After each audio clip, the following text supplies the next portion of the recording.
अध्याय 181 अध्याय 153 बहुत ज्यादा पैसा, कृपया सदस्यता लें। 2 रात को नहा धोकर बिस्तर पर लेटने के बाद तांग किंग ने अपनी जानकारी निकाली। होस्ट का नाम तांग किंग। स्तर 3। अनुभव 360/400। इस महीने के लिए ऋण कोटा 200/2 मिलियन। इस महीने के लिए व्यक्तिगत कोटा 0/4 लाख।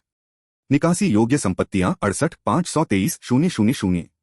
स्पिरिट 160। शारीरिक फिटनेस 170। मूल क्यूई मान 0। विनिमय योग्य विदेशी मुद्रा अमेरिकी डॉलर यूरो। कुल 5 मिलियन का ऋण देने का उपलब्धि कार्य पूरा करने के बाद तांग क्विंग ने मूल क्यूई के 10 अंक अर्जित किए, जिन्हें उसने तुरंत अपनी शारीरिक क्षमता में जोड़ लिया। वह अपनी व्यक्तिगत ऋण सीमा को कुछ और महीनों के लिए बढ़ाकर एक और उपलब्धि कार्य पूरा कर सकता था, लेकिन उसने ऐसा नहीं किया। उसने इसे महीने के अंत में करने की योजना बनाई थी। आखिरकार अभी ऐसा करने का कोई फायदा नहीं था। इससे न तो उसका स्तर बढ़ता और न ही उसका जीन लॉक खुलता, इसलिए यह पूरी तरह से अनावश्यक था। तांग किंग के पास अभी 680 मिलियन युआन से ज्यादा की बचत है। कल तक या यूं कहें कि आधी रात के बाद यह 700 मिलियन युआन को पार कर जाएगा। बेशक यह सिर्फ आर्बिट्रेज मुनाफा नहीं है, इसमें स्टॉक बेचने से होने वाली आय भी शामिल है। इसके अलावा यूरो लगातार मजबूत हो रहा है, इसलिए दैनिक मुनाफा थोड़ा कम हो रहा है, लेकिन वे अभी भी 15 मिलियन से ऊपर बने हुए हैं। यह 15 मिलियन से नीचे गिरने वाला है, लेकिन तांग किंग को इसकी कोई परवाह नहीं है। आखिरकार यह बस थोड़ा सा पैसा है। जब तक लियू कियान का 300 मिलियन का ऋण चुकाने की अवधि पूरी होगी, तांग क्विन का अनुमान है कि उसके पास करीब 1 बिलियन की पूंजी होगी। हाँ, पैसा तो बहुत है, इसका क्या करें? तांग किंग अब सचमुच थोड़ा चिंतित है। कुछ लोग बैंक में जितना ज्यादा पैसा रखते हैं, उतना ही ज्यादा सुरक्षित महसूस करते हैं। वह भी पहले ऐसा ही था, लेकिन जब पैसा एक निश्चित सीमा तक पहुंच जाता है तो सुरक्षा में यह वृद्धि उसके साथ नहीं रह पाती, बल्कि उसे थोड़ी बेचैनी महसूस होती है। इसे छोड़ो, चलो सो जाओ और जब मैं जागूंगा तो इससे निपट लेंगे। एक रात बीत गई। अगली सुबह तांग किंग शेंग तांग परिधान में आया। नया साल शुरू हो गया है, इसलिए अपने अधीनस्थों से मिलना, उनसे छोटी मोटी बातें करना, उनका हौसला बढ़ाना और उन्हें अपनी मौजूदगी का एहसास दिलाना स्वाभाविक है। जो बॉस सिर्फ पैसा देते हैं, उन्हें अच्छा बॉस नहीं माना जाता। इस समय तक शेंग तांग का तीसरी मंजिल का कॉन्फ्रेंस रूम लोगों से भर चुका था। उनके चेहरे मुस्कुराहट से भरे हुए थे और वे चीनी नव वर्ष की मजेदार कहानियों का आदान प्रदान कर रहे थे। जब यांग काई ने उन्हें देखा तो उसने उन्हें रोका नहीं। हालांकि यह काम का समय नहीं था और कंपनी के शीर्ष अधिकारी अच्छी तनख्वाह लेते हुए और कॉन्फ्रेंस रूम में भी काम से असंबंधित बातें कर रहे थे, उसे यह थोड़ा अनुचित लगा। लेकिन तांग किंग के फंड आने के बाद विभिन्न विभागों में काम की बाढ़ को सोचकर यांग काई बस थोड़ा सा मुस्कुराया। इसे तनाव से पहले आराम का पल माना। कंपनी ने पिछले साल ज्यादा कमाई नहीं की। हालांकि ई कॉमर्स से मुनाफा कम नहीं था, लेकिन वह कंपनी के परिचालन खर्चों को पूरा करने से कोसों दूर था। सभी खर्चों का हिसाब लगाने के बाद वित्तीय स्थिति खराब थी, वित्तीय विवरण खराब थे, लेकिन फिर भी तांग किंग ने उन्हें एक अच्छा वार्षिक बोनस दिया। सभी ने नया साल अच्छा बिताया, लेकिन उनकी भौतिक जरूरतें पूरी होने के बावजूद उनका मनोबल कमजोर था, क्योंकि कई लोग अगले साल बड़े निवेश से धमाल मचाने के बारे में सोच रहे थे।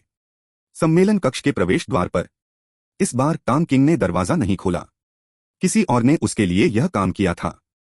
शायद उनके आखिरी व्यक्तिगत प्रवेश ने ध्यान खींचा होगा। तांग किंग ने कुछ दिन पहले कंपनी की साप्ताहिक प्रबंधन बैठक रिपोर्ट में एक नया नियम जोड़ा था, जिसमें कार्यालय कर्मचारियों को निर्देश दिया गया था कि वे महत्वपूर्ण बैठकों के दौरान कंपनी के नेताओं के लिए दरवाजा खोलने के लिए एक व्यक्ति को नियुक्त करें। जहां तक इस बात का सवाल है कि सम्मेलन कक्ष का दरवाजा पूरे समय खुला क्यों नहीं रखा जाना चाहिए, तो जो कोई भी यह सवाल उठाए उसे तुरंत नौकरी से निकाल दिया जाना चाहिए। तांग किंग के सम्मेलन कक्ष में प्रवेश करते ही सभी ने तुरंत अपनी बातचीत बंद कर दी और सीधे खड़े हो गए। तांग किंग को एक बार फिर से अपमानजनक श्रेष्ठता की भावना का आनंद मिला। बेशक हर कोई इतना गंभीर नहीं था। कुछ अपवाद हमेशा रहे। क्यूई यान और कुछ अन्य लोग उसे आंख मारते और मुस्कुराते रहे, जिसे उसने नजरअंदाज कर दिया। वार्षिक बैठक के बाद कंपनी के पुरुष तांग क्विन से और भी ज्यादा चिंतित हो गए। यह डर उनकी अपनी हीनता से ज्यादा उपजा था। कुछ और साल जीने और शिक्षा पाने के अलावा उन्हें तांग क्विन पर कोई और बढ़त नहीं मिल रही थी, चाहे वह रुतबे, रूपरंग या शारीरिक बनावट के मामले में हो। हालांकि महिला कर्मचारी और भी ज्यादा ढीठ होती जा रही थीं। शायद वार्षिक बैठक में उनके आजादी की सांस गाने की वजह से वे उनके लिए प्यार और स्नेह से उमड़ रही थीं। जैसे ही वह ऊपर गए, डिजाइन विभाग की एक महिला ने उन्हें प्रपोज किया, जो उनका हाथ छोड़ने को तैयार नहीं थी। हालांकि उन्हें सिर्फ लिन जियाक्स्यू के नाजुक हाथ में ही दिलचस्पी थी, लेकिन वह दूसरों को अपने हाथ पर मोहित होने से नहीं रोक पाए। उन्होंने सोचा, क्या सिर्फ इसलिए कि उनका हाथ उनके हाथ से थोड़ा ज्यादा सफेद और मुलायम था। जैसे ही वह उनका हाथ पकड़े रहीं, उनके रोंगटे खड़े हो गए। हालांकि यह सब बुरा नहीं था। महिला ने उसे घर में बनी खास स्थानीय उपज सूखे शकरकंद का एक पैकेट दिया।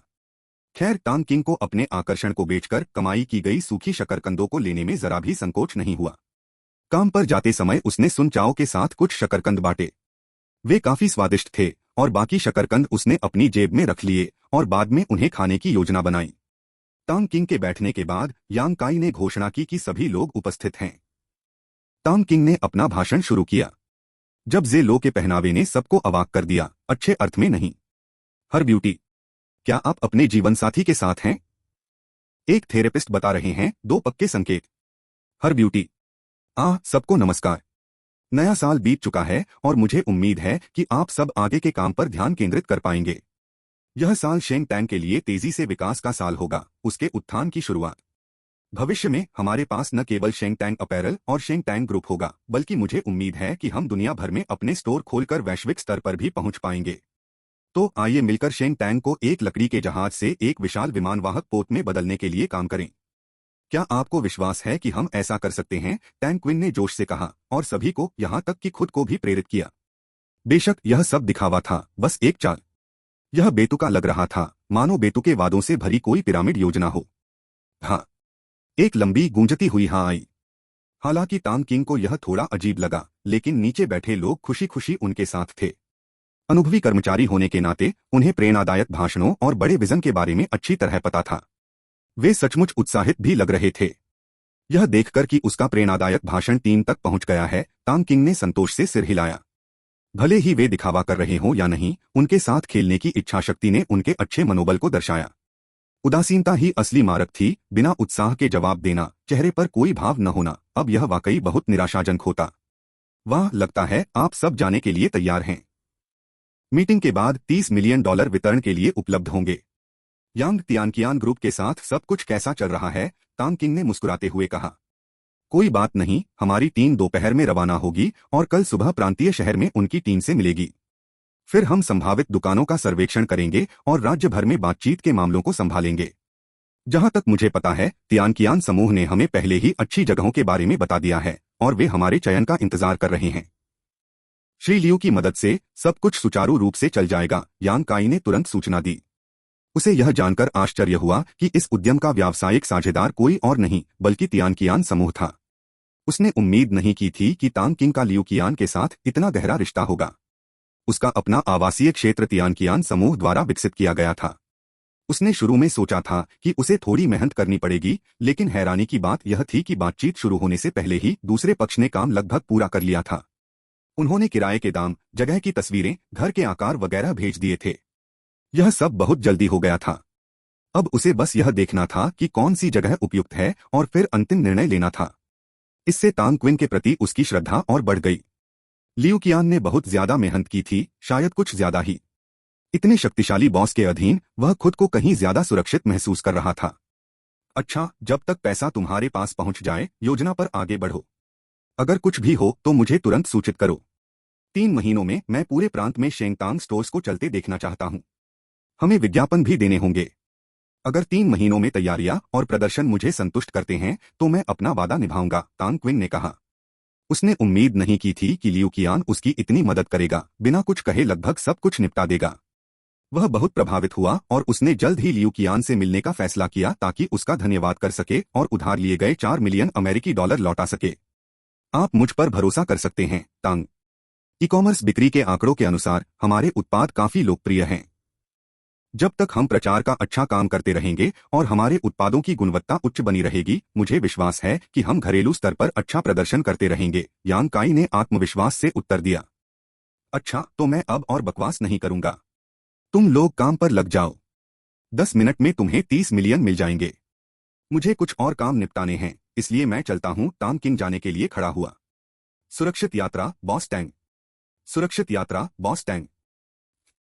बॉस टैंग, जब आप फ्री हो तो जरूर आ जाना। विदाई के बीच में एक शरारती आवाज गूंजी, जिससे टैंग किंग थोड़ा लड़खड़ा गया। वह जल्दी से कॉन्फ्रेंस रूम से बाहर निकल गया। उसे यह समझने के लिए देखने की जरूरत नहीं थी कि यह शरारती टिप्पणी लोमड़ी आत्मा चेन डैन की थी। बेशक वह अपमानजनक अर्थ में लोमड़ी आत्मा नहीं थी। आहा, चेन डैन, क्या तुम सामान्य व्यवहार कर सकते हो? अध्याय 182, अध्याय 154, फिर मिलेंगे। फेंगसेन 1। शेंग टैंग अपैरल के कॉन्फ्रेंस रूम से बाहर निकलते ही टैंग किंग ने सिस्टम से कंपनी के खातों में 30 मिलियन युआन ट्रांसफर करवा लिए। उसके लिए यह रकम 2 दिनों के आर्बिट्रेज मुनाफे के बराबर थी और उसे खर्च करने का तो कोई जिक्र ही नहीं था। आज सुबह सुबह अपना आर्बिट्रेज पूरा करने के बाद उसके खाते की शेष राशि 700 मिलियन युआन तक पहुंच गई थी। ट्रांसफर के बाद यह लगभग 670 मिलियन युआन पर वापस आ गई।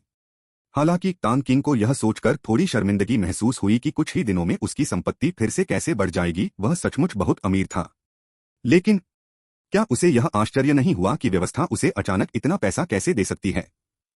वहां से जाने के बाद टांग क्विंग घर नहीं गया, बल्कि स्काई आई कंसल्टिंग की ओर चल पड़ा। पैसे देने नहीं, बल्कि नए साल के बाद सभी से मिलने। सुन चाओ भी वहां नहीं गया, क्योंकि उसकी मुलाकात बिल्डिंग की पार्किंग में एक साथी से हुई जो अभी अभी सिक्योरिटी गार्ड बना था और वे दोनों उत्साह से बातें कर रहे थे। इमारत में पहुंचकर अपने सामने आलीशान और चमकदार ऑफिस टावर देखकर टांग किंग के मन में उसे खरीदने की इच्छा हुई, लेकिन यह विचार तुरंत ही मन से निकल गया। सिर हिलाते हुए टांग किंग हंसा और बोला, यह सब इसलिए है क्योंकि मेरे पास बहुत ज्यादा पैसा है। इस बार क्योंकि वह भीड़भाड़ वाला समय चूक गया था, टांग किंग को लिफ्ट में ठूंसकर नहीं चढ़ाया गया। एक बार ही काफी था, 2 बार और वह किसी को मुक्का मार देता। खैर, लिफ्ट खाली नहीं थी। देर से आने वाले लोग, ऑफिस के लोग, अलग अलग वजहों से आने जाने वाले लोग थे, लेकिन पिछली बार की तुलना में इस बार उसके साथ कहीं बेहतर व्यवहार किया गया। स्काई आई कंसल्टिंग वाली मंजिल तक लिफ्ट के रुक कर चलने के बाद टांग क्विंग ने फैसला किया, अगर वह भविष्य में कभी कंपनी की इमारत बनाएगा तो अपने लिए एक निजी लिफ्ट बनवाएगा। ऐसा इसलिए नहीं कि उसे अपने कर्मचारियों से विशेष सुविधाएं चाहिए थीं, बल्कि हर मंजिल पर रुकना वाकई समय की बर्बादी थी। उसी रिसेप्शनिस्ट को देखकर टांग किंग ने उसका अभिवादन किया और सीधे डू जियाओ के कार्यालय की ओर चल पड़ा। पूरी यात्रा के दौरान अनगिनत लोगों ने गुड मॉर्निंग बॉस टांग का अभिवादन किया, जिसका टांग किंग ने सिर हिलाकर और मुस्कुराकर जवाब दिया। सम्मान पारस्परिक है। टांग किंग में युवावस्था में मिली सफलता से जुड़े अहंकार और विनम्रता का अभाव देखकर स्काई आई कंसल्टिंग के प्रतिभाशाली कर्मचारियों को राहत मिली। उन्हें इस बात की चिंता नहीं थी कि उनकी कंपनी किसी अमीर दूसरी पीढ़ी का खिलौना बन जाएगी। अगर वेतन अच्छा भी होता तो भी वे कंपनी छोड़ देते। वे सभी उत्कृष्ट स्नातक या अनुभवी पेशेवर थे जिन्हें डू जियाओ ने चुना था। हालांकि उनका वेतन कम नहीं था, लेकिन उन्हें सिर्फ तनख्वाह नहीं बल्कि एक भविष्य चाहिए था। हालांकि टांग क्विंग उनसे बहुत छोटा था, फिर भी मंडली में किसी की हिम्मत नहीं हुई कि उसे नीचा दिखाए। वजह यह थी कि पिछली सभा में टांग क्विंग ने यूं ही बाइजू की एक बोतल गटक ली थी मानो कुछ हुआ ही न हो। उसके बाद से उन्होंने टांग क्विंग को फिर कभी बच्चा नहीं समझा। अरे वो तो बियर नहीं, बैजियो थी, और उसने उसे एक एक करके नहीं बल्कि एक पूरी बोतल पी ली और उस पर कोई असर भी नहीं हुआ। अब वो तो एक बोतल है। कितने लोग ऐसा कर सकते हैं? उस समय उन्होंने भी थोड़ी शराब पी ली थी और नशे में हो गए थे, इसलिए उन्होंने इस बारे में ज्यादा नहीं सोचा। हालांकि पीछे मुड़कर देखने पर उन्हें ठंड लग गई। अगर इतनी कम उम्र में टांग किंग को उस बाइजू की बोतल की वजह से अस्पताल ले जाया जाता तो वे बड़ी मुसीबत में पड़ जाते। दुर्घटनाएं जानलेवा भी हो सकती थीं।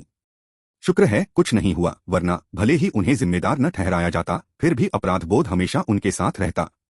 डू जियाओ के कार्यालय का दरवाजा खुला देखकर टांग किंग ने दस्तक नहीं दी और सीधे अंदर चली गई। हे भगवान, यह तो गड़बड़ थी। डू जियाओ का ऑफिस हर आकार के बक्सों से भरा पड़ा था, कुछ बिना बक्सों के, कुछ अभी भी सीलबंद, जाहिर है सभी डेस्कटॉप कंप्यूटर। इनके अलावा 2 और बड़ी चीजें थीं, सर्वर। दरवाजे पर रुके एक बंद कंप्यूटर बॉक्स को हटाने के बाद टांग किंग ने पूछा, बहन जियाओ जियाओ, क्या हो रहा है? आपके कार्यालय में सब कुछ क्यों इकट्ठा है? दरवाजा बंद करने के बाद वह डू जियाओ के सामने बैठ गया, जो कुछ लिख रही थी उसमें गहराई से और गंभीरता से तल्लीन थी। टांग क्विंग की आवाज सुनकर डू जियाओ ने ऊपर देखा। जैसे ही उसने देखा कि यह टांग क्विंग है, उसकी गंभीर अभिव्यक्ति खुशी में बदल गई। बॉस, आप यहाँ हैं। कुछ कंप्यूटर और सर्वर हाल ही में आए हैं। हार्डवेयर तो आ गया है, लेकिन उन्हें सेट करने वाले तकनीकी लोग अभी तक नहीं आए हैं, इसलिए अभी तक वे सब यहीं ढेर में पड़े हैं। वैसे आप यहाँ क्यों आए हैं? टांग किंग यह देखकर अवाक रह गई कि डू जियाओ कितना रूखा था। इससे वह एक अवांछित मेहमान जैसा लग रहा था। मैं खास तौर पर तुम्हें देखने आया हूँ। ठीक है, टांग किंग ने झुंझलाहट में जवाब दिया। टांग क्विंग का स्वर सुनकर डू जियाओ को जरा भी डर नहीं लगा। टांग क्विंग सीधे और सौम्य थे, छोटी मोटी बातों पर ध्यान नहीं देते थे। इतने लंबे समय तक उनके बीच की घनिष्ठ बातचीत से वह अच्छी तरह समझ गई थी कि वह ऐसी बातों पर नाराज नहीं होंगे, इसलिए वह हंसी और खुशी से बोली कि ही मुझे यकीन नहीं होता तुम बिना किसी काम के अपनी बहन से मिलने यूं ही नहीं आओगे। यह बहुत अफसोस की बात है कि मैं तुम्हारे लिए अथक परिश्रम करती हूं और चीनी नववर्ष पर भी मुझे तुम्हें सबसे पहले फोन करना पड़ा। आज तो तुम खाली हाथ ही आ गए, कुछ भी नहीं लाए। सिस्कना, तुम कितने बेरहम बॉस हो। अपने शब्दों के साथ डू जियाओ ने कुछ बार रोने का नाटक किया। ठीक है, तो तांग किंग ने डू जियाओ को अपने ऊपर पलटवार करते देख अपना माथा पीट लिया। सच में जब बात झगड़े की हो तो कोई भी पुरुष महिलाओं से नहीं जीत सकता। मासूमियत और अन्याय की छवि दिखाते हुए तांग किंग ने कहा, बहन जियाओ जियाओ, मैं गलत था। अगली बार मैं आपके लिए कुछ लाऊंगा, ठीक है। हालांकि वह जानता था कि डू जियाओ सिर्फ नाटक कर रही है, जिंदगी के नाटक में कोई कैसे खेलता है। साथ खेलकर तांग किंग इस मजाक को और लंबा नहीं खींचना चाहता था। कौन जाने डू जियाओ कौन से असंभव अनुरोध कर दे। अध्याय 183 अध्याय 154 फिर मिलेंगे फेंग सेन 2। डू जियाओ ने खुद को विजयी होते देख अब और नहीं खेला और तुरंत खुश होकर कहा, मैं तुम्हें चिढ़ाना बंद करूंगी, कहो तुम्हें क्या चाहिए। जब मैं सच कह रहा हूं तो कोई मुझ पर यकीन क्यों नहीं कर रहा। मैं तो बस नए साल के बाद सबसे मिलना चाहता था। कुछ ही दिनों में स्कूल शुरू होने वाला है और मेरे पास ज्यादा समय नहीं होगा। बस सोचा कि पता कर लूं कि क्या मैं कुछ मदद कर सकता हूं, तांग किंग ने हाथ फैलाते हुए कहा। सच में डू जियाओ ने अविश्वास से मुंह बनाया, लेकिन अंदर ही अंदर उसे उस पर यकीन था। हालांकि उसे तांग किंग को चिढ़ाना बहुत पसंद था। बिल्कुल, यह सच है। अगर मुझे किसी चीज की जरूरत होती तो मुझे तुमसे मिलने की क्या जरूरत होती। मैं तो तुम्हें फोन कर सकता था, तांग किंग ने आंखें घुमाते हुए कहा। बस जब डू जियाओ तांग किंग की कुछ तारीफ करना चाहता था। क्लिक। डू जियाओ के कार्यालय का दरवाजा धक्का देकर खोला गया। तभी एक युवक बिना खटखटाए अंदर घुस आया। क्योंकि दरवाजा बक्सों से ढका हुआ था, उसने अपना सिर नहीं उठाया और कुछ फेंके हुए फोम के बक्सों को लात मारकर एक तरफ फेंक दिया। वह अपना मुंह बंद नहीं रख सका और मन ही मन बोला, चचेरे भाई, मेरी मम्मी ने मुझे तुम्हारे लिए अपने हाथ का बना कुरकुरा मीट लाने को कहा था। बहुत झंझट हुई। तुम्हारा ऑफिस इतना गंदा क्यों है। मेरे कमरे से भी ज्यादा गंदा है। तुम मैनेजर हो, अगर आलसी हो तो किसी और से सफाई करवा लो।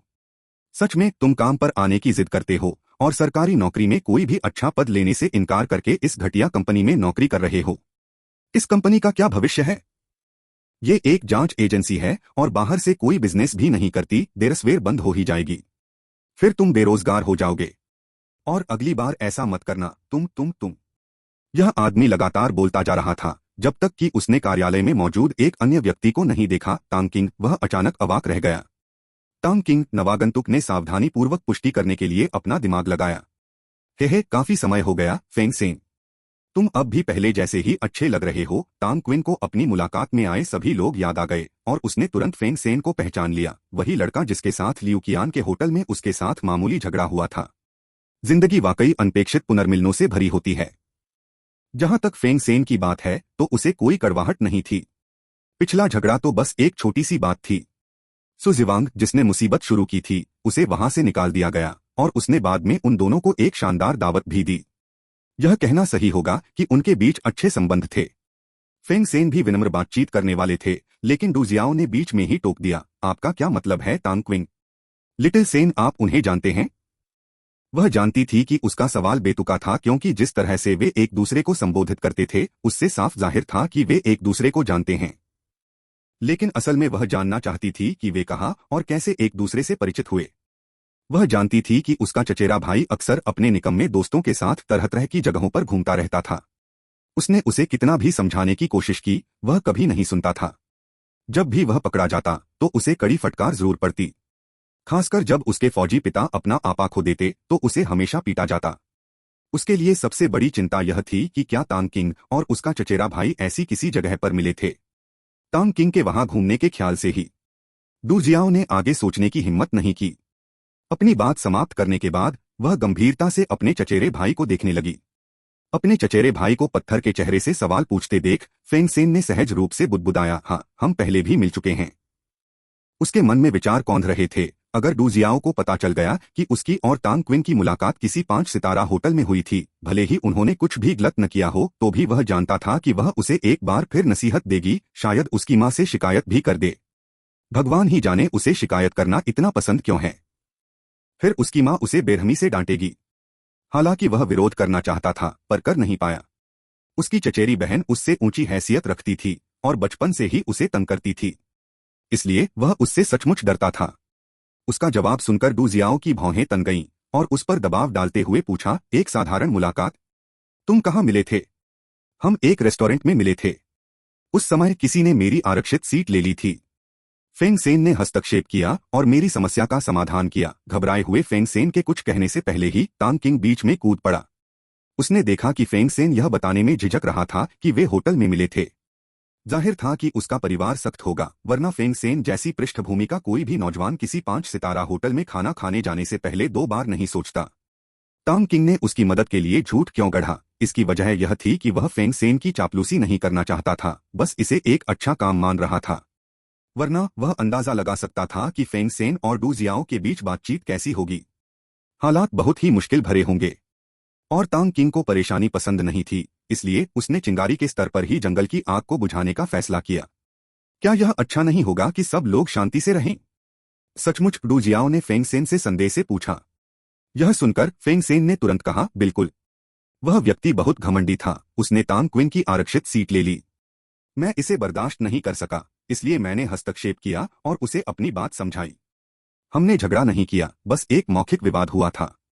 आखिरकार वह शर्मिंदगी के कारण चला गया। तांग किंग द्वारा उसे बचाए जाने के कारण अब उसे डर नहीं रहा था और उसने अपनी लंबी चौड़ी कहानियां सुनानी शुरू कर दी, क्योंकि वह इसी काम में सबसे अच्छा था। फेंग सेन को स्वीकार करते देख, हालांकि वह उलझन में थी, डू जियाओ ने कोई और सवाल नहीं पूछा। हालांकि उसे फेंग सेन पर पूरा भरोसा नहीं था, लेकिन उसे यकीन था कि तांग क्विन कोई बदचलन प्लेबॉय नहीं है। ठीक है, इस बार मैं तुम्हारी बात मानूंगी। मैं दूसरी आंटी के हाथ का कुरकुरा मांस जरूर चखूंगी। मुझे इसे खाए हुए काफी समय हो गया है। कुरकुरे मांस की एक महक ने डू जियाओ की भूख जगा दी और उसने जल्दी से दराज से चॉपस्टिक्स लेकर एक टुकड़ा उठा लिया। जल्दी से उस टुकड़े का स्वाद चखने के बाद उसकी आंखें लगभग बाहर निकल आईं। EWENVAL.com। बहुत स्वादिष्ट। हम मैं एक साथ 2 टुकड़े खाना चाहती हूँ। डू जियाओ ने पहला टुकड़ा खत्म करने से पहले ही दूसरा टुकड़ा मुंह में ठूंस लिया। तांग किंग ने अपना सिर हिलाया। बेचारा सुअर, जिसे इंसानों ने इतने स्वादिष्ट भोजन में बदल दिया। गंध सचमुच स्वर्गीय थी। असल में क्रिस्पी मीट सिर्फ तला हुआ सुअर का मांस था। इसे बनाना बिल्कुल आसान था, बिल्कुल फ्राइड चिकन की तरह। सुअर के मांस पर बैटर की एक परत लगाई जाती थी और फिर उसे तवे पर तला जाता था। बेशक हर रेस्टोरेंट में बैटर बनाने की अपनी रेसिपी होती थी, जो स्वाद और पसंद के हिसाब से बनाई जाती थी। खुशबू से अभिभूत तांग किंग भी खुद को रोक नहीं पाया और जल्दी से डिश से एक टुकड़ा उठाकर अपने मुंह में डाल लिया। ओह, यह बहुत स्वादिष्ट है और अभी भी गर्म है। उसे घोल में क्या क्या था, इसका ठीक ठीक अंदाजा नहीं था। उसे अंडे और जीरे का स्वाद तो आ रहा था, लेकिन बाकी सब अनोखा था। उसे लगा कि जरूर कोई सीक्रेट रेसिपी होगी। असंतुष्ट महसूस करते हुए तांग किंग ने एक और टुकड़ा पकड़ा और उसे अपने मुंह में ठूंस लिया। वास्तव में एक साथ 2 टुकड़े खाने से सबसे अधिक संतुष्टि महसूस हुई। फेंग सेन, जो इस लजीज व्यंजन के आदी थे, ने इसके लिए कोई विरोध नहीं किया। तांग किंग ने जब कुछ और टुकड़े खा लिए तो डू जियाओ ने उन्हें तुरंत खेल से बाहर कर दिया, क्योंकि उन्हें इस बात की जरा भी परवाह नहीं थी कि अच्छे खाने के मामले में वह उनके बॉस हैं। डू जियाओ को अपने कुरकुरे मांस का आनंद लेते देख फेंग सेन झुके और तांग किंग के कान में फुसफुसाए, भाई तांग, मुझे सब कुछ सिखाने के लिए धन्यवाद। अगर भविष्य में किसी चीज के लिए मेरी सेवा की आवश्यकता हो तो बस कह देना। कोई बात नहीं, यह एक छोटा सा इशारा था। तांग किंग ने हाथ हिलाया और मुस्कुराया। तांग किंग ने फेंग सेन के लहजे में आए इस त्वरित बदलाव के लिए उनकी सराहना की। दरअसल दूसरी पीढ़ी के कुलीन होने के नाते हवा के अनुसार अपनी पाल को समायोजित करने और सीढ़ियां चढ़ने में उनमें महारत थी। उन्हें लगा कि अपने पिता के प्रभाव के बिना भी फेंग सेन भविष्य में अच्छा प्रदर्शन करेंगे। वैसे भाई तांग, आप यहाँ क्यों हैं? फेंग सेन ने पूछा। हालांकि उसे लियू काई से पता चला था कि तांग क्विन ने एक कपड़ों की कंपनी खोली है, लेकिन उसे पहले इस बात का अंदाजा नहीं था। वह हमेशा किसी व्यक्ति का मूल्यांकन उसकी पृष्ठभूमि के आधार पर करता था। उसे तांग क्विन की पृष्ठभूमि के बारे में पक्का पता नहीं था, लेकिन यह साफ था कि वह मजबूत जरूर होगी, वरना लियू कियान पर उसका इतना प्रभाव नहीं होता और उसके पास जरूर पैसा था। सबसे जरूरी बात यह थी कि जो भी उसके चचेरे भाई की नजर में आ जाए, वह कोई साधारण इंसान नहीं होना चाहिए। उसने तांग किंग के प्रभावशाली परिवार के बारे में भी मनगढ़ंत कहानियां गढ़नी शुरू कर दी, इसीलिए उसने तुरंत उसे भाई कहना शुरू कर दिया। पहचानना सम्मान का प्रतीक था, लेकिन किसी को भाई कहना उसके जुड़ाव का संकेत था। इससे पहले कि तांग किंग जवाब दे पाती, डू जियाओ, जो अभी भी खा रहा था, सबसे पहले जवाब देने वाला था। बेशक वह यहाँ हो सकता है। वह इस जगह का निर्दयी मालिक है। तांग किंग अवाक रह गया। वह सोच रहा था कि उसे ऐसा उपनाम कब मिला। भाई तांग, क्या यह कंपनी तुम्हारी है? फेंग सेन ने आश्चर्य से पूछा। तांग क्विन की दौलत की वजह से नहीं, बल्कि इसलिए कि तांग क्विन अपनी चचेरी बहन को भर्ती करने में कामयाब हो गया था। और यह कोई साधारण उपलब्धि नहीं थी। वह जानता था कि उसकी चचेरी बहन कितनी अहंकारी है, जो अपनी सनकियों के बावजूद आसानी से किसी के हुक्म के आगे नहीं झुकती। हे, हाँ, मैंने इसे बस मजे के लिए शुरू किया था। चिंता मत करो, यह इतनी जल्दी दिवालिया नहीं होगा, तांग किंग ने मुस्कुराते हुए जवाब दिया। हे, अच्छा। मैंने पहले बिना सोचे समझे बोल दिया था, इसे दिल पर मत लेना। भाई तांग की कंपनी दिवालिया कैसे हो सकती है? लेकिन भाई तांग, मुझे माफ करना, लगता है इस कंपनी को भारी नुकसान होने वाला है। फेंग सेन ने अपनी पिछली बेतुकी बात का बदला लेने की कोशिश की। अध्याय 184, अध्याय 155, मुझे उड़ान भरने में मदद करें, कृपया सदस्यता लें। एक। तांग क्विन से इस कंपनी के बारे में सुनकर फेंग सेन को स्वाभाविक रूप से अपनी पिछली बातें वापस लेनी पड़ी। तांग क्विन की पृष्ठभूमि को देखते हुए इस कंपनी का धन की कमी के कारण दिवालिया होना आसान नहीं होगा। फेंग सेन ने पहले भी डू जियाओ से कंपनी के बारे में पूछा था। हालांकि डू जियाओ ने उन्हें सिर्फ इतना बताया था कि कंपनी बाहरी लोगों के साथ व्यापार नहीं करती, उसका आकार बहुत बड़ा नहीं है, और कंपनी की गोपनीयता व्यवस्था के कारण उसने अपनी सेवाओं के कुछ पहलुओं, जैसे सूचना एकत्र करना, का ही खुलासा किया था। हालांकि डू जियाओ कभी कभी थोड़ी नासमझ हो सकती है, लेकिन जब बात अहम मामलों की आती है तो वह ऐसी बुनियादी गलतियां नहीं करती। उसके परिवार के बड़े बुजुर्ग ज्यादातर अधिकारी हैं, इसलिए उसे गोपनीयता की गहरी समझ और सम्मान है। वह सहज रूप से ऐसे किसी भी व्यक्ति का विरोध करती है जो शुरुआती जानकारी का फायदा उठाने के लिए जानकारी लेने की कोशिश करता है। यह ठीक है, जो लोग कंपनी के मुख्य व्यवसाय से परिचित नहीं हैं, वे स्वाभाविक रूप से ऐसा ही सोचेंगे। हालांकि इस कंपनी से पैसा कमाने की मेरी कोई योजना नहीं है, क्योंकि यह मुख्य रूप से मेरी अन्य कंपनियों को सेवाएं प्रदान करती है, तांग क्विन ने हल्की हंसी के साथ समझाया। तुम्हारी और भी कंपनियां हैं? तांग फेंग सेन ने आश्चर्य व्यक्त किया। उसे तांग किंग की कपड़ों की कंपनी के बारे में पता था। लियू काई ने भी लाइसेंस बनवाने में मदद की थी, लेकिन बकवादी न लगने के लिए उसे अनभिज्ञता का नाटक करना पड़ा। आखिरकार लियू काई हमेशा से उसका वफादार अनुयायी और सम्मान करने वाला रहा है, इसलिए स्वाभाविक रूप से वह उसे धोखा नहीं देगा, खासकर यहाँ तो बिल्कुल नहीं। इससे पहले कि तांग क्विन जवाब दे पाती, डू जियाओ ने बीच में ही कहा, लिटिल तांग को कम मत समझो। उसने अभी अभी कंपनी में 30 मिलियन आरएमबी का निवेश किया है और भविष्य में 100 मिलियन आरएमबी तक निवेश करने की योजना बना रहा है। मैं इतना भाग्यशाली क्यों नहीं हूं? मैं तो बस एक छोटी सी कंपनी चला रहा हूं जिसकी कीमत लगभग 10 लाख है। जैसे जैसे डू जियाओ बोलती गई, उसका स्वर और भी दुखी होता गया, मानो वह आंसुओं के कगार पर हो। तांग किंग ने उसकी शिकायतों पर सिर हिलाते हुए उसे पूरी तरह नजरअंदाज कर दिया, जबकि उसका चेहरा संतोष से भरा हुआ था। यह बिल्कुल बेमेल लग रहा था।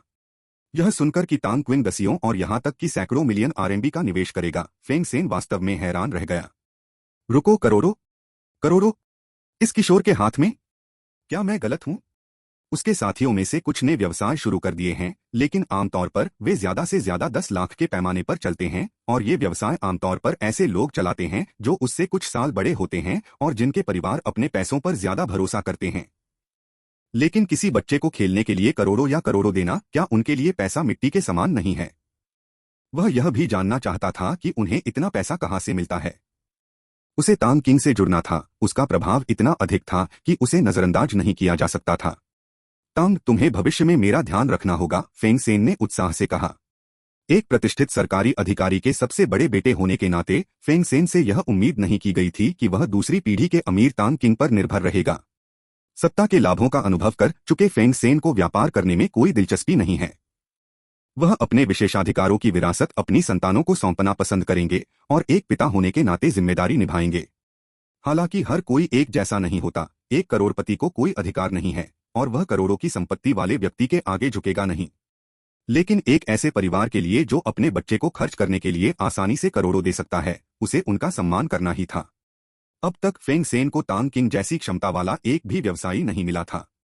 जिन लोगों को वह जानता था, वे ज्यादातर परिचितों के परिचित थे और उनमें से ज्यादातर उच्च कोटि के थे और उनकी अपनी पृष्ठभूमि थी, और उन्होंने उसे नजरअंदाज कर दिया। उनके पिता कुछ अरबपतियों से परिचित थे, लेकिन वे उनके पिता के संपर्क थे, उनके नहीं, और यह एक महत्वपूर्ण अंतर है। उनके पिता द्वारा बनाए गए संपर्क उतने विश्वसनीय नहीं थे जितने उनके द्वारा स्वयं बनाए गए थे। इसलिए फेंग सेन को तांग किंग से सुरक्षा मांगने में कोई शर्म नहीं आई। वह अपने पिता के भविष्य के बारे में भी सोच रहा था। हो सकता है कि उसके पिता को अगले साल किसी कम विकसित प्रीफेक्चर स्तरीय शहर में मेयर के पद पर या किसी विकसित प्रीफेक्चर स्तरीय शहर में कार्यकारी उपमेयर के पद पर स्थानांतरित कर दिया जाए। कम से कम तब तो उम्मीद तो रहेगी। और फेंग सेन अपने पिता के चेहरे पर उस भाव को सोचकर बहुत खुश था जब उसने एक ही कॉल पर इतना बड़ा निवेश हासिल कर लिया था। कहे, तुम्हारा ध्यान रखना का क्या मतलब है? हम सब यहाँ दोस्त हैं। तांग किंग ने फेंग सेन के अनुरोध का फायदा नहीं उठाया। उसे यकीन नहीं था कि फेंग सेन सचमुच उसे अपने संरक्षण में लेने के लिए कह रहा है, क्योंकि इसके पीछे कोई न कोई वजह जरूर होगी। हालांकि उसे पूरी बात पता नहीं थी, फिर भी वह इसमें जल्दबाजी करने वाला नहीं था। तांग किंग कोई मूर्ख नहीं था। खैर, अब से मैं तुम्हें भाई ही कहूंगा। तुम अपने छोटे भाई को नजरअंदाज नहीं कर सकते। तांग किंग का बेबाक जवाब देखकर फेंग सेन को कोई हैरानी नहीं हुई। अगर उसके जैसा अमीर लड़का इतनी आसानी से इतने करीबी रिश्ते बना ले तो यही असली हैरानी की बात होगी। इसलिए उसने हकदारी का दांव खेलने का फैसला किया। उसे कोई जल्दी नहीं थी, वह समय के साथ उसके और करीब आ सकता था। ठीक है, अगर भविष्य में तुम्हें किसी चीज की जरूरत हो तो मुझे बता देना। अगर मैं कर सकूं तो मदद करूंगा, लेकिन अगर मैं नहीं कर सकूं तो भीख मांगने से कुछ नहीं होगा, तांग क्विन ने कहा। फेंग सेन के बारे में उसकी धारणा खराब नहीं थी। एक ऐसा व्यक्ति जो जटिल तो है, लेकिन जिसका भाई कहने लायक एक मजबूत पृष्ठभूमि है, कोई बुरी बात नहीं थी। यह सुनकर फेंग सेन बहुत खुश हुआ। आखिरकार उसे वो मिल गया जो वो चाहता था, और अब धीरे धीरे उनके रिश्ते को और गहरा कर सकता था। वैसे भी उसके पिता का तबादला अभी बहुत दूर था। इस बार वह अपने पिता को सरप्राइज देना चाहता था, ताकि वो हमेशा ये न कहें कि वो सिर्फ अविश्वसनीय दोस्तों के साथ ही घूमता है। वो अपने पिता को सबक सिखाने के लिए तथ्यों का इस्तेमाल करना चाहता था। जितना ज्यादा वो उस स्थिति के बारे में सोचता, उतना ही ज्यादा फेंग सेन खुश होता। वैसे तांग, मैंने तुम्हारे एक सहपाठी से सुना है कि तुम बाजिंग हाई स्कूल में पढ़ रहे हो। तुम्हारी हैसियत को देखते हुए तुम एयरजोंग क्यों नहीं जाते, जहां काफी चहल पहल है? अगर तुम इच्छुक हो तो मैं तुम्हें हमारी कक्षा बी में ट्रांसफर करवा सकता हूं। हम सहपाठी बन सकते हैं, फेंग सेन ने सुझाव दिया। उसे भाई कहने के बाद स्वाभाविक रूप से उसे कुछ शिष्टाचार दिखाना ही था। हालांकि वह जानता था कि अगर तांग किंग सचमुच एयरजोन में स्थानांतरित होना चाहती है तो बस कहने की बात थी, लेकिन फेंग सेन ने जाने के बजाय पूछा कि क्या वह इच्छुक है, क्योंकि उसे समझ नहीं आ रहा था कि इसके अलावा वह तांग किंग की और कैसे मदद कर सकता है। तांग किंग संपन्न लग रहा था और उसकी पृष्ठभूमि शायद उससे कमतर नहीं थी, इसलिए वह इस मामूली से दिखने वाले अवसर का ही सहारा ले सकता था। इसलिए अगर तांग किंग मना भी कर दे तो भी वह कह सकता था कि उसने कम से कम अपने इरादे तो जाहिर कर दिए हैं। क्या तुम कक्षा बी में हो? तांग किंग को स्कूल बदलने की कोई चिंता नहीं थी। राष्ट्रीय कॉलेज प्रवेश परीक्षा जल्द ही होने वाली थी, इसलिए उसके पास स्कूल बदलने का समय नहीं था। उसे अपने स्कूल के शिक्षक, नेता और सहपाठी बहुत पसंद थे, और वह बस हाई स्कूल का अपना आखिरी साल आराम से बिताना चाहता था। लेकिन उसे यह जानकर आश्चर्य हुआ कि फेंग सेन कक्षा बी में था, क्योंकि लिन जियाक्स्यू भी उसी कक्षा में था। हाँ, क्यों? फेंग सेन ने तांग किंग की दिलचस्पी देखकर अपनी सेल्स पिच शुरू की। हमारी क्लास बी एयरजोन में सबसे अच्छी क्लास है। इसमें दाखिले के लिए या तो आपके पास बेहतरीन पढ़ाई होनी चाहिए या फिर एक मजबूत पृष्ठभूमि। अगर आपकी रुचि है तो मैं आपकी मदद कर सकता हूं। इस समय ट्रांसफर की कोई जरूरत नहीं है, मैं अपने मौजूदा स्कूल में ही रहूंगा। चूंकि तुम कक्षा बी में हो, क्या तुम लिन जियाक्स्यू को जानते हो? तांग किंग ने मुस्कुराते हुए पूछा। बिल्कुल, वो क्लास की सबसे खूबसूरत लड़की है और कई लड़के उसे रिझाने की कोशिश कर चुके हैं, लेकिन किसी को कोई जवाब नहीं मिला। रुको, क्या तुम्हें भी उसमें दिलचस्पी है? फेंग सेन ने सहजता से पूछा। लिन जियाक्स्यू के अलग थलग स्वभाव के कारण वो उसे तांग किंग की गर्लफ्रेंड बनने के लिए उपयुक्त नहीं मानता था। उनकी क्लास में किसी का भी उस पर कोई प्रभाव नहीं था। यहां तक कि प्रभावशाली परिवारों के लोग भी उसके सामने बेकार थे, क्योंकि उसे किसी की जरा भी परवाह नहीं थी और वो हमेशा हम बात कर सकते हैं और कुछ नहीं वाला रवैया रखती थी। इससे कई लोगों के लिए एक चुनौती खड़ी हो गई, और आखिरकार सभी उम्मीदवारों की क्षमताएं एक जैसी थीं और वे हमेशा एक दूसरे से गुप्त रूप से प्रतिस्पर्धा करते थे। किसी ने भी बेईमानी करने की हिम्मत नहीं की। फेंग सेन भी शुरुआत में उन लोगों में से एक थे, लेकिन जब उन्हें अस्वीकृति का सामना करना पड़ा तो उन्होंने हार मान ली। उनके स्तर पर वे सुंदर महिलाओं को कैसे नहीं देख सकते थे? ठीक वैसे ही जैसे जब वे पहली बार वांग यान से मिले थे तो उन्हें आश्चर्य हो सकता है, लेकिन बस इतना ही। आखिरकार सभी पुरुष अपने निचले हिस्से से नहीं सोचते। वह उन लोगों पर केवल हंस सकते थे जो इस तरह सोचते थे। वह मेरी गर्लफ्रेंड है, हम एक दूसरे को बचपन से जानते हैं, तांग किंग ने ईमानदारी से बताया। फेंग सेन एक बार फिर तांग क्विन की बातों से चौंक गया। लिन जियाक्स्यू तांग क्विन की गर्लफ्रेंड थी। यह खबर तो धमाकेदार थी। कई लोगों को तो लगता था कि लिन जियाक्स्यू रूखी और गुस्सैल है, लेकिन अचानक उसे इतना अनोखा बॉयफ्रेंड मिल गया।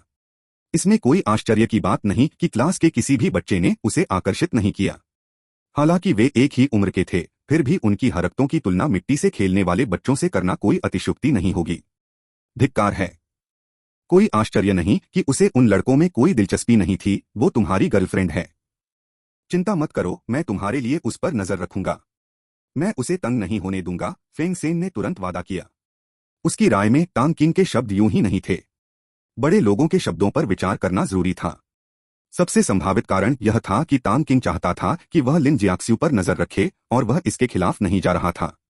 हाँ, वो बहुत संकोची है और अगर उसके साथ कोई अन्याय हुआ भी तो मुझे नहीं बताएगी। अगर तुम उसका ध्यान रख सको तो बहुत मदद मिलेगी। अगर कोई समस्या हो जो तुम खुद नहीं सुलझा सकती तो मुझे फोन करो। अगर कोई उसे परेशान करे तो मुझे भी बता देना। तांग क्विन ने सिर हिलाया और फेंग सेन को धन्यवाद दिया। चूंकि फेंग सेन इतना सहयोगी था, तांग क्विन खुश थी। बुद्धिमान लोगों से बात करना हमेशा आसान होता है। बिल्कुल, इसे मुझ पर छोड़ दो। चिंता मत करो, फेंग सेन ने अपनी छाती थपथपाते हुए दिल से आश्वासन दिया। वह अपनी कक्षा में लिन जियाक्स्यू का पीछा करने वालों की पृष्ठभूमि से अच्छी तरह वाकिफ था। सभी उससे कमजोर थे। उन्हें डराना आसान होगा। उसकी कक्षा में और भी लोग थे जिनकी पृष्ठभूमि मजबूत थी, लेकिन उनकी पहले से ही गर्लफ्रेंड थीं। जैसा कि वह हमेशा कहता था, जितना ऊंचा स्तर उतनी ही खूबसूरत महिलाएं देखने को मिलती हैं। बिना किसी खास वजह के बहुत कम लोग किसी ऐसी लड़की के पीछे लगातार पड़े रहेंगे जो उसे वक्त न दे। शुक्रिया। चलो, मैं तुम सबको बढ़िया लंच करा दूंगा। तांग किंग ने शुक्रिया अदा किया और प्रस्ताव रखा। फेंग सेन की नजर में उसे ज्यादा सुकून मिला। अगर उसकी प्रेमिका को उसके अच्छे खासे सहपाठियों द्वारा परेशान किया जाता तो लिन जियाक्स्यू शायद उसे परेशान नहीं करना चाहेगा, क्योंकि वह एक आम आदमी था। लेकिन समय बदल गया था। वह अब कोई अनजान राहगीर नहीं था और अपनी प्रेमिका की रक्षा करना उसका फर्ज था। वह किसी से नहीं डरता था। अध्याय 185 अध्याय 156 तियानफू की ओर वापसी। कृपया सदस्यता लें। एक स्वादिष्ट खाने की बात सुनकर उनके बगल में बैठी डूजियाओ एकदम से चौंक गई। उसने अभी तक मुंह में रखा मांस निगला भी नहीं था, लेकिन उसने अपना सिर ऊपर उठाया और उत्सुकता से आंखें चमकाते हुए पूछा, क्या स्वादिष्ट खाना है? निस्संदेह उनका असली भोजन प्रेमी चरित्र सामने आ गया। उत्तर पश्चिमी हवा। तांग किंग ने झुंझलाहट से जवाब दिया। डूजियाओ का सामना करते हुए जो खाने के लिए उसकी परवाह नहीं करती थी, वह खुद को असहाय महसूस कर रहा था। डूजियाओ को अपने रसीले कुरकुरे मांस को चबाते हुए देखकर वह सचमुच एक और निवाला खाने के लिए तरस रहा था, लेकिन उसकी खाने की आदतों को देखते हुए वह बेहतर जानता था, क्योंकि युद्ध में एक खाने का शौकीन होना वाकई डरावना होता है। उत्तर पश्चिमी हवा। मैंने वास्तव में यह व्यंजन पहले कभी नहीं खाया। सोच में डूबी हुई डूजियाओ की आंखें इधर उधर घूम रही थीं। उसके मुंह में अभी भी कुरकुरा मांस था। वह असहनीय रूप से मनमोहक थी। हाँ हाँ बहन, तुम तो बहुत मजेदार हो। उसके बगल में बैठा फेंग सेन हंसे बिना नहीं रह सका। हालांकि उसे पता था कि उसकी चचेरी बहन बेवकूफी करने की आदी है, लेकिन यह तो हद ही कर दी। शायद उसे खाने की बहुत शौक थी। हमेशा स्वादिष्ट भोजन का सपना देखने वाली डूजियाओ ने शुरू में सोचा कि नॉर्थ वेस्टर्न विंड एक ऐसा व्यंजन है जिसे उसने अभी तक नहीं चखा था, लेकिन जब फेंग सेन हंसने लगा तो उसे तुरंत समझ आ गया। उसे एहसास हुआ कि तांग क्विन उसका मजाक उड़ा रहा था। डूजियाओ को बुरा नहीं लगा। उसने अपना मांस निगल लिया और उंगली से इशारा करते हुए चंचलता से कहा, छोटे भाई तांग, यहाँ आओ। बड़ी बहन को तुम्हें एक रहस्य बताना है। मैं ये नहीं सुनना चाहता। तांग किंग सहज ही मुंह बनाते हुए पीछे हट गया। डूजियाओ को इतने लंबे समय से जानने के बाद उसे कैसे पता नहीं चल सकता था कि वो क्या करने वाली है। वो उसे नहीं मारेगी, लेकिन डूजियाओ उसकी कमजोरियों को जानता था। अगर वो आगे बढ़ा तो वो खुद को भेड़ियों के सामने फेंक देगा। सच में नहीं आ रहा? डूजियाओ ने फिर पूछा। उसका आना लंबा था, उसका स्वर छेड़छाड़ से भरा था, लेकिन तांग किंग को अचानक ठंड महसूस हुई।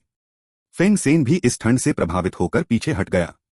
जब भी वह अपने चचेरे भाई को इस हालत में देखता, उसे अपने बचपन की याद आ जाती जब डूजियाओ उसे धोखे से उसकी मिठाइयाँ और खिलौने दे देता था।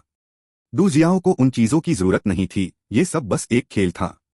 बार बार उसके झांसे में आकर वह सोचने लगा कि क्या इसे बचपन का आघात माना जा सकता है। नहीं, तांग किंग ने पीछे हटते हुए कहा। सिर्फ मूर्ख ही अंदर घुस आते हैं। उसे अपने पास आने दो, या उससे भी बेहतर वह भागने से ही इनकार कर दे। असली मर्द हर आदेश का पालन नहीं करते, इससे उनकी गरिमा खत्म हो जाती है। अगर तुम मेरे पास नहीं आओगी तो मैं तुम्हारे पास आ रही हूँ। जैसे ही उसने अपनी बात पूरी की, डू जियाओ एक वसंत खरगोश की तरह भाग गया। उसे आगे बढ़ते देख तांग किंग जल्दी से नीचे गिर गया, अपनी कमर को अपनी बाहों से ढक लिया। जाहिर है कि वह जानता था कि डू जियाओ क्या करने की तैयारी कर रही थी। दरअसल डू जियाओ को पता था कि वह बहुत गुदगुदी करता है। अंत में तांग किंग जवाबी कार्रवाई करने में असमर्थ अनिवार्य रूप से हार गया। फिर भी यह सत्य के लिए संघर्ष का एक सार्थक उदाहरण था। डू जियाओ द्वारा छेड़े जाने पर उसे शर्मिंदगी महसूस नहीं हुई। अपने पिछले जन्मों की समझ के साथ वह जानता था कि अगर जिंदगी को बहुत गंभीरता से लिया जाए तो यह थका देने वाली हो सकती है। लोगों के साथ शरारतें करना खुश रहने का एक बेहतरीन तरीका है, भले ही यह थोड़ा बेवकूफी भरा लगे और कभी कभी बदनामी का कारण भी बने। आखिर इज्जत कौन खा सकता है? छोटे भाई तांग, तुमने अभी बताया कि तुम्हारी एक गर्लफ्रेंड है। वह कैसी है? चिढ़ाने के बाद डू जियाओ अपनी सीट पर वापस आ गई, कुरकुरे मांस का एक टुकड़ा मुंह में डाला और संतुष्ट भाव से पूछा, बहन, उसकी प्रेमिका बहुत सुंदर है, एक अच्छी छात्रा है और दयालु है। हमारे कई सहपाठी उसके पीछे पड़े थे, लेकिन हम में से किसी ने भी नहीं सोचा होगा कि वह तांग की प्रेमिका है। फेंग सेन ने तुरंत प्रशंसा की। यह वास्तव में उसकी हार्दिक भावना थी। लिन जियाक्स्यू के साथ 2 साल तक सहपाठी रहने के बाद उसके उत्कृष्ट गुणों ने उसे निश्चित रूप से ध्यान का केंद्र बना दिया है। उसके कार्य, अध्ययन की आदतें, व्यक्तित्व, रूपरंग, सब कुछ निंदनीय है। FREEEBNOVL.com। लिन जियाक्स्यू को जीतने की पूरी कोशिश के बावजूद उन साथी छात्रों के असफल होने के बारे में सोचकर ही फेंग सेन की हंसी फूट पड़ी। और यह भी कि उसका नौकर लियुकाई उनमें से एक था। इसी सोच के चलते उसने तय किया कि जब वे लौटेंगे तो उसे उसकी निष्फल कोशिशों से रोक देगा, ताकि भविष्य में कोई गलतफहमी न हो। अच्छा जियाओ सेन, तुम उससे सावधान रहना। अगर किसी ने मेरे छोटे भाई को धमकाने की हिम्मत की तो मैं तुम्हें जिम्मेदार ठहराऊंगी, समझे? डू जियाओ ने दबंगई से कहा। उसकी सुरक्षात्मक भावना दिन की तरह साफ थी। साथ ही वह लिन जियाक्स्यू के बारे में बहुत उत्सुक हो गई थी। वह तांग किंग के चरित्र को जानती थी। वह निश्चित रूप से अपने स्नेह के साथ लापरवाही बरतने वाला व्यक्ति नहीं था। कोई भी लड़की जो उसे आकर्षित कर सके वह खास होनी चाहिए। उसकी चचेरी बहन के वर्णन ने उसके मन में एक सौम्य, गुणी और आकर्षक लड़की की छवि बना दी। हाँ, उसने सोचा, यह लड़की मेरे प्यारे छोटे भाई के लिए एक अच्छी जोड़ी है। यदि तांग किंग को पता होता कि डू जियाओ अब क्या सोच रहा है तो वह निश्चित रूप से इन भ्रमपूर्ण क्षमताओं को सर्वोच्च अंक देता। चिंता मत करो बहन, मुझे याद आ गया है। मेरे होते हुए क्लास में कौन मेरी भाभी को धमकाने की हिम्मत कर सकता है? मैं टीचर को बता दूंगी। वे टांगे तोड़ने जैसा कुछ कहने ही वाले थे, लेकिन डू जियाओ की एक झलक पाते ही वे तुरंत कमजोर पड़ गए। उनके शब्द मुखबिरीन में बदल गए, वरना उनके कानों को फिर से तकलीफ उठानी पड़ती। अच्छा, ये अच्छी बात है लिटिल टैंग। मेरा कजिन थोड़ा शरारती जरूर है, लेकिन वो भरोसेमंद है और उसका परिवार सख्त है। वो कोई बेलगाम अमीर बच्चा नहीं है। तुम लोगों को ज्यादा मिलना जुलना चाहिए, खासकर लिटिल सेन को। लिटिल टैंग से सीखो। तुम दोनों को देखो, एक ही उम्र के हो, फिर भी देखो तुम क्या कर रहे हो और वो क्या कर रहा है। तुम्हें ज्यादा महत्वाकांक्षी होना चाहिए, वरना तुम्हारे पापा की तो बात ही छोड़ो, मैं भी इसे बर्दाश्त नहीं करूंगा। डू जियाओ ने उन दोनों के बीच मिलान कराना शुरू कर दिया। एक उसका चचेरा भाई है जिसे उसने बड़ा होते देखा था, और हालांकि वह शरारती है फिर भी दिल से एक अच्छा इंसान है। दूसरा उसका बॉस है जिसका भविष्य अनिश्चित है। वह दोनों को दोस्त बनाना चाहती थी और साथ ही उसने फेंग सेन को प्रेरित करने के लिए तांग किंग का इस्तेमाल करने का फैसला किया। उसका मानना था कि जब उसका प्रतिस्पर्धी चचेरा भाई खुद की तुलना दूसरों से करने लगेगा तो वह बदल जाएगा। मैं समझता हूँ बहन, अब से मैं बड़े भाई तांग को अपना आदर्श मानूंगा, अपनी जिम्मेदारियों को निभाने के लिए कड़ी मेहनत करूंगा, खूब पढ़ाई करूंगा और तांग भाई जैसा बनने की कोशिश करूंगा। फेंग सेन ने अपनी छाती पीटते हुए कहा। उसे पता था कि तांग क्विंग मिडिल स्कूल नंबर 8 में अपनी कक्षा में प्रथम स्थान पर था। उसके अद्भुत ग्रेड देखकर फेंग सेन लगभग उसकी पूजा करने लगा था। चुपके से सुजिवांग के साथ वह तांग क्विन के स्कूल के प्रदर्शन से परिचित था। यह सोचकर फेंग सेन ने गहरी सांस ली, कितना बढ़िया जोड़ा, दोनों ही लाजवाब हैं। पुरुष सुंदर और अमीर है, महिला सुंदर और गुणी है। इससे उसे अपने बचपन की प्रेमिका की याद आ गई, जो सिरदर्द बनी हुई थी। यह नहीं जानती थी कि इस जन्म में उनका जोड़ा बनना तय है या नहीं। अच्छा सेन, यह अच्छी बात है कि तुम्हें यह बात समझ आ गई। चलो, दोपहर होने वाली है, चलो खाना खाते हैं। वैसे लिटिल टैंग, हम कहाँ खाना खाए? डू जियाओ भी अपने चचेरे भाई के मन परिवर्तन से संतुष्ट थी और उसने सिर हिला दिया। वह जानती थी कि उसका चचेरा भाई समझदार है और अपनी हद पार नहीं करेगा। वरना उसके स्वभाव के अनुसार भले ही वह उसका चचेरा भाई ही क्यों न हो, वह ऐसे व्यक्ति से परेशान नहीं होना चाहती। उसे टैन किंग से मिलवाना तो दूर की बात है। चलो तियानफू होटल चलते हैं, वहां का माहौल बहुत अच्छा है, तांग क्विन ने कहा। वह पहले अपने रेस्टोरेंट में जाना चाहता था, लेकिन सामने रखे कुरकुरे मीट की उसकी तीव्र इच्छा जागृत हो गई। ली जियांगो के यहाँ यह व्यंजन नहीं था, इसलिए उसे परेशानी न हो, इसलिए उसने एक 5 सितारा होटल के रसोइयों द्वारा बनाए गए कुरकुरे मीट को चखने का फैसला किया। जरूर, चलो उस अमीर आदमी के घर खाना खाते हैं। डू जियाओ तुरंत उत्साहित हो गई जब उसने सुना कि वे शहर के इकलौते 5 सितारा होटल में जा रहे हैं। पहले उसकी पढ़ाई घर पर ही होती थी और वह दूसरी पीढ़ी के अमीरों के साथ कम ही बाहर जाती थी। मुफ्त में बढ़िया खाना खाने के विचार से वह स्वाभाविक रूप से उत्साहित थी। फिर कई लोग बिल्डिंग से बाहर निकल गए। हालांकि वे थोड़ा जल्दी चले गए थे, लेकिन बॉस थे तो कौन कुछ कहने की हिम्मत करता। जब वे इमारत से बाहर निकल रहे थे, तब सुन चाओ अभी भी अपने साथी से बातें कर रहे थे। तांग क्विन को नीचे आते देख वह जल्दी से गाड़ी चलाने के लिए दौड़े। तांग क्विन ने भी सुन चाओ के साथी का अभिवादन किया। साथी को ऊर्जावान देखकर तांग क्विन शुरू में उसे अपनी कंपनी में नौकरी पर रखना चाहते थे, लेकिन धिक्कार है। उन्हें पता चला कि लियू कियान का वेतन उनके वेतन से कहीं ज्यादा था। खैर, उन्होंने तुरंत यह विचार त्याग दिया। उन्हें लोगों के आर्थिक रास्ते रोकने में कोई दिलचस्पी नहीं थी। अभी अपने कर्मचारियों का वेतन बढ़ाने का समय नहीं है। इसके अलावा कौन इतना मूर्ख होगा कि यह तुलना करे कि कौन अपने कर्मचारियों को ज्यादा वेतन देता है। और इसका मतलब तो यही होगा कि वे गंभीर रूप से बीमार हैं। डू जियाओ सुन चाओ को पहली बार नहीं देख रही थी। सुन चाओ पिछली बार स्काई आई की वार्षिक बैठक में आई थीं। फिर वह तांग किंग के साथ घर लौटीं, इसलिए उन्हें यह अजीब नहीं लगा। लेकिन उनके बगल में खड़े फेंग सेन के लिए यह एक अलग ही कहानी थी। उन्हें ऐसा लग रहा था जैसे किसी अमीर परिवार के बेटे या किसी बड़े व्यवसायी से उनकी मुलाकात हुई हो। इतनी कम उम्र में एक निजी ड्राइवर और अंगरक्षक, एक सस्ती कार, 2 कंपनियां और मजबूत आर्थिक स्थिति। क्या ही सफल जीवन है। फेंग सेन ने आह भरी और तांग किंग के करीब आने के अपने विचार को और गहरा किया। सैद्धांतिक रूप से दूसरी पीढ़ी के अधिकारी दूसरी पीढ़ी के अमीर लोगों को नीची नजर से देखते हैं, लेकिन यह व्यक्ति पर भी निर्भर करता है। जब बात एक हद तक पहुंच जाती है तो सभी नियम तोड़ सकते हैं। आखिर जब आप एक हद तक पहुंच जाते हैं तो किसके पास संबंध नहीं होते। इसके बाद पूरा ग्रुप तियानफू होटल पहुंचा। अंदर जाते ही तांग किंग को रिसेप्शनिस्ट ने पहचान लिया, जिसने उसे पिछली बार देखा था, इसलिए उसने तुरंत लॉबी मैनेजर को सूचना दी। एक बार आने वाले इतने मूल्यवान मेहमान को शायद पहचाना न जाए, लेकिन अगर वे 2 बार आए और फिर भी उन्हें न पहचाने तो हो सकता है कि वे अब यह काम न करना चाहें। इस बार वे पिछले निजी कमरे में नहीं बल्कि एक साधारण कमरे में गए।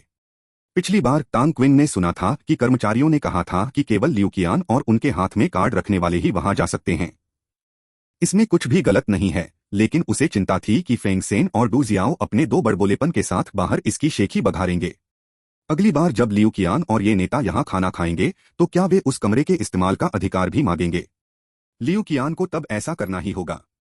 इसलिए लियू कियान को परेशानी से बचाने के लिए उसने स्वेच्छा से एक साधारण निजी कमरे का अनुरोध किया। हालांकि उसने इसे साधारण ही कहा, लेकिन यह एक 5 सितारा होटल था। उसके पास उस विशिष्ट कार्ड के साथ होटल एक साधारण निजी कमरे की व्यवस्था कैसे कर सकता था। फिर बारी आई तरह तरह के व्यंजन ऑर्डर करने की। तांग क्विन ने सिर्फ क्रिस्पी पोर्क ऑर्डर किया था, बाकी सारे ऑर्डर खाने की शौकीन डू जियाओ ने दिए थे। तांग क्विन की यह बात सुनकर कि वे जो चाहें ऑर्डर कर सकते हैं, डू जियाओ ने भी कोई संकोच नहीं किया। करोड़ों की संपत्ति वाला यह छोटा भाई शायद इसकी कीमत की परवाह नहीं करेगा। फिर भी वह और फेंग सेन दोनों नहीं जानते थे कि तांग क्विन को यहाँ खाने के लिए पैसे नहीं देने पड़ते। बेशक तांग क्विन ने इस बात पर जोर नहीं दिया। यह दिखावा करने से कम मजेदार था और बाद में परेशानी का सबब बन सकता था। खाने ने डू जियाओ और फेंग सेन को लगभग चलने फिरने लायक नहीं छोड़ा। तांग क्विन बस किनारे पर मुस्कुरा रही थी और आराम से प्लेटें साफ कर रही थी। इतना सारा खाना बर्बाद नहीं होना चाहिए। इस बार दोनों को सचमुच बड़े पेट वाले राजा का मतलब समझने का मौका मिला। खाने के बाद सुन चाओ उन दोनों को वहां छोड़ गया जहां उन्हें जाना था। तांग क्विन किसी काम का बहाना बनाकर बैठकर आगे बातचीत नहीं कर पाई।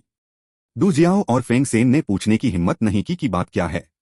आखिरकार तांग क्विन के पास काम हो या न हो, इससे कोई फर्क नहीं पड़ता था। उनका उनसे कोई लेना देना नहीं था। अध्याय 186 अध्याय 157 नया निवेश। कृपया सदस्यता लें। 1 झो जियाओ को वापस भेजने के बाद तांग क्विन अकेले ही लियू कियान के घर चला गया। चीनी नववर्ष पर हुए समझौते के अनुसार वह $4 मिलियन का कर्ज चुकाने वहां गया था। मूल समझौते में नए साल के बाद कर्ज चुकाने की बात कही गई थी और स्वाभाविक रूप से वह अपनी बात से पीछे नहीं हट सकता था। इन दिनों थोड़ा खाली समय होने के कारण उसने जल्दी से अपना कर्ज चुका दिया। उसने 30 करोड़ युआन का कर्ज जल्दी चुकाने पर भी विचार किया। आखिरकार उसके सिस्टम खातों में बेकार पड़ा पैसा, हालांकि कोई अतिरिक्त ब्याज नहीं दे रहा था, कोई मुनाफा भी नहीं कमा रहा था। उसने जो पैसा कमाया था वह लेनदेन के लिए पहले से ही काफी था। देखने में अच्छा लगने के अलावा और किसी काम का न होने के कारण यह असल में बर्बाद हो रहा था। हालांकि उन्होंने इस आवेग को तुरंत दबा दिया। ऐसा इसलिए नहीं था कि वह तय विनिमय दर के अंतर को वहन नहीं कर सकता था, बल्कि उसे चिंता थी कि कर्ज चुकाने की उसकी जल्दबाजी लियू कियान पर गलत असर डाल सकती है। हालांकि वे एक दूसरे को अच्छी तरह जानते थे और उनके बीच अच्छा रिश्ता था, लियू कियान उसके खिलाफ जाने की हिम्मत नहीं करता था, लेकिन फिर भी दूसरों से सावधान रहना जरूरी था। लियू कियान के मुकाबले टांग क्विंग अभी भी एक नौसिखिया था। सतर्क रहना गलत नहीं था। इसके अलावा वह लियू कियान की पृष्ठभूमि को पूरी तरह से समझ नहीं पाया था। पहले वह लियू कियान की गहन जांच पड़ताल करने के तरीके सोच रहा था, लेकिन एक आम नागरिक लियू कियान की धूर्त उद्योग श्रृंखला को आसानी से कैसे उजागर कर सकता था, और उसके पास ऐसा काम करने लायक कोई नहीं था। यह सिर्फ पूछताछ और रिश्वत से नहीं हो सकता था। अगर यह एक सामान्य कंपनी जांच होती तो कुछ सुराग जरूर मिलते। वह ऑनलाइन खोज कर सकता था, आंतरिक कर्मचारियों को खरीद सकता था, हैकर्स को नियुक्त कर सकता था, कॉरपोरेट जासूसों का इस्तेमाल कर सकता था, और अगर वह सावधान रहना चाहता तो ये सारे तरीके एक साथ अपना सकता था। लेकिन लियू कियान के अवैध सौदों के लिए आप प्रमुख लोगों को भी नहीं ढूंढ सकते थे। पंजीकरण और फाइलिंग की जानकारी तो दूर की बात थी, सामान्य तरीके काम ही नहीं करते थे। अगर आप एक एक करके पूछताछ करने की हिम्मत करते तो अगले ही दिन आपकी मौत हो सकती थी। यह काम निश्चित रूप से आसान नहीं था। स्काई आई एक तो क्षमता नहीं रखती थी, और दूसरी बात वह ऐसे खतरनाक मामलों में भाग लेने के लिए उपयुक्त नहीं थी। एक बार फिर टांग किंग को ऐसे गंदे और थकाऊ कामों को संभालने के लिए एक समर्पित खुफिया संगठन की जरूरत महसूस हुई। फिर भी ऐसे संगठन का प्रबंधन करने के लिए एक भरोसेमंद और सक्षम व्यक्ति ढूंढना आसान नहीं था। लोग अप्रत्याशित थे। इस समय सुन चाओ भी अपने मन में विश्वास के इस स्तर तक नहीं पहुंच पाया था और अभी भी विचाराधीन था। सिर्फ कृतज्ञता का मतलब यह नहीं था कि वह टांग किंग के लिए कुछ कर सकता था। जैसे जैसे उसका व्यवसाय बढ़ता गया, वह अपने द्वारा नियुक्त लोगों पर पूरी तरह भरोसा नहीं कर पा रहा था। पैसा लोगों के दिलों को प्रभावित कर सकता है और बंदूक किसी से सब कुछ उगलवा सकती है। धिक्कार है, टांग किंग फिर से गालियां देना चाहता था। अगर उसने दूसरे बिजनेस के नायकों की तरह सामान्य रास्ता अपनाया होता तो उसे इतने भरोसेमंद लोगों की जरूरत नहीं पड़ती। उसे बस उचित निगरानी की जरूरत होती। लेकिन हर बार जब वह मॉल में हथियारों को देखता तो उसे पता चल जाता कि उसका भविष्य का रास्ता उपन्यासों के नायकों से बिल्कुल अलग है। ये आग्नेयास्त्र निश्चित रूप से उसके अपने इस्तेमाल के लिए नहीं थे। जो लोग इनका इस्तेमाल करते थे उन्हें गुप्त रखना एक चुनौती थी। जैसे जैसे उसका कारोबार बढ़ता गया, ज्यादा लोग उस पर ध्यान देने लगे, ज्यादा लोग ईर्ष्या करने लगे, और कौन जाने कौन उसे बेच दे। बस यही सोचकर वह दुखी हो गया। पैसा होना कोई मायने नहीं रखता था। अगर उसके पास अरबों की जमा पूंजी और बेतहाशा मजबूती हो तो क्या फर्क पड़ता। ऐसी बहुत सी चीजें थीं जो वह नहीं कर सकता था। किसी भरोसेमंद इंसान की कमी उसे उलझन में डाल रही थी और उसके पास इसे सुलझाने का कोई रास्ता नहीं था। जो चीजें वह पैसे से सुलझा सकता था, दूसरे भी पैसे से सुलझा सकते थे। रास्ता मुश्किल से मुश्किल होता जा रहा था। छोड़ो भी, अब वह इसके बारे में सोचना ही नहीं चाहता था। इससे उसे सिरदर्द हो रहा था। सूचना और जांच के बाद टांग किंग की कार विला क्षेत्र में प्रवेश कर गई। चूंकि वह यहाँ का निवासी नहीं था, इसलिए टांग क्विंग को हर बार अंदर या बाहर जाते समय लियू कियान को अनुमति लेने के लिए फोन करना पड़ता था। आखिरकार यह क्विंगयान शहर के सबसे बेहतरीन विला क्षेत्रों में से एक था जहाँ कई गणमान्य लोग रहते थे। यहाँ तक कि डेवलपर लियू कियान भी नियमों को आसानी से तोड़ने की हिम्मत नहीं कर सकता था। इसके अलावा वह सचमुच जानना चाहता था कि टांग क्विंग व्यवस्था करने के लिए कब आ रहा है। विला क्षेत्र में प्रवेश करने के बाद टांग क्विंग ने $4 मिलियन नकद निकाले, यानी उसके खाते में $32 मिलियन कम थे। जब वह लियू कियान के विला पहुंचा तो लियू कियान हमेशा की तरह उसका स्वागत करने के लिए दरवाजे पर खड़ी थी। नमस्ते नमस्कार के बाद टांग किंग ने पैसे सौंप दिए।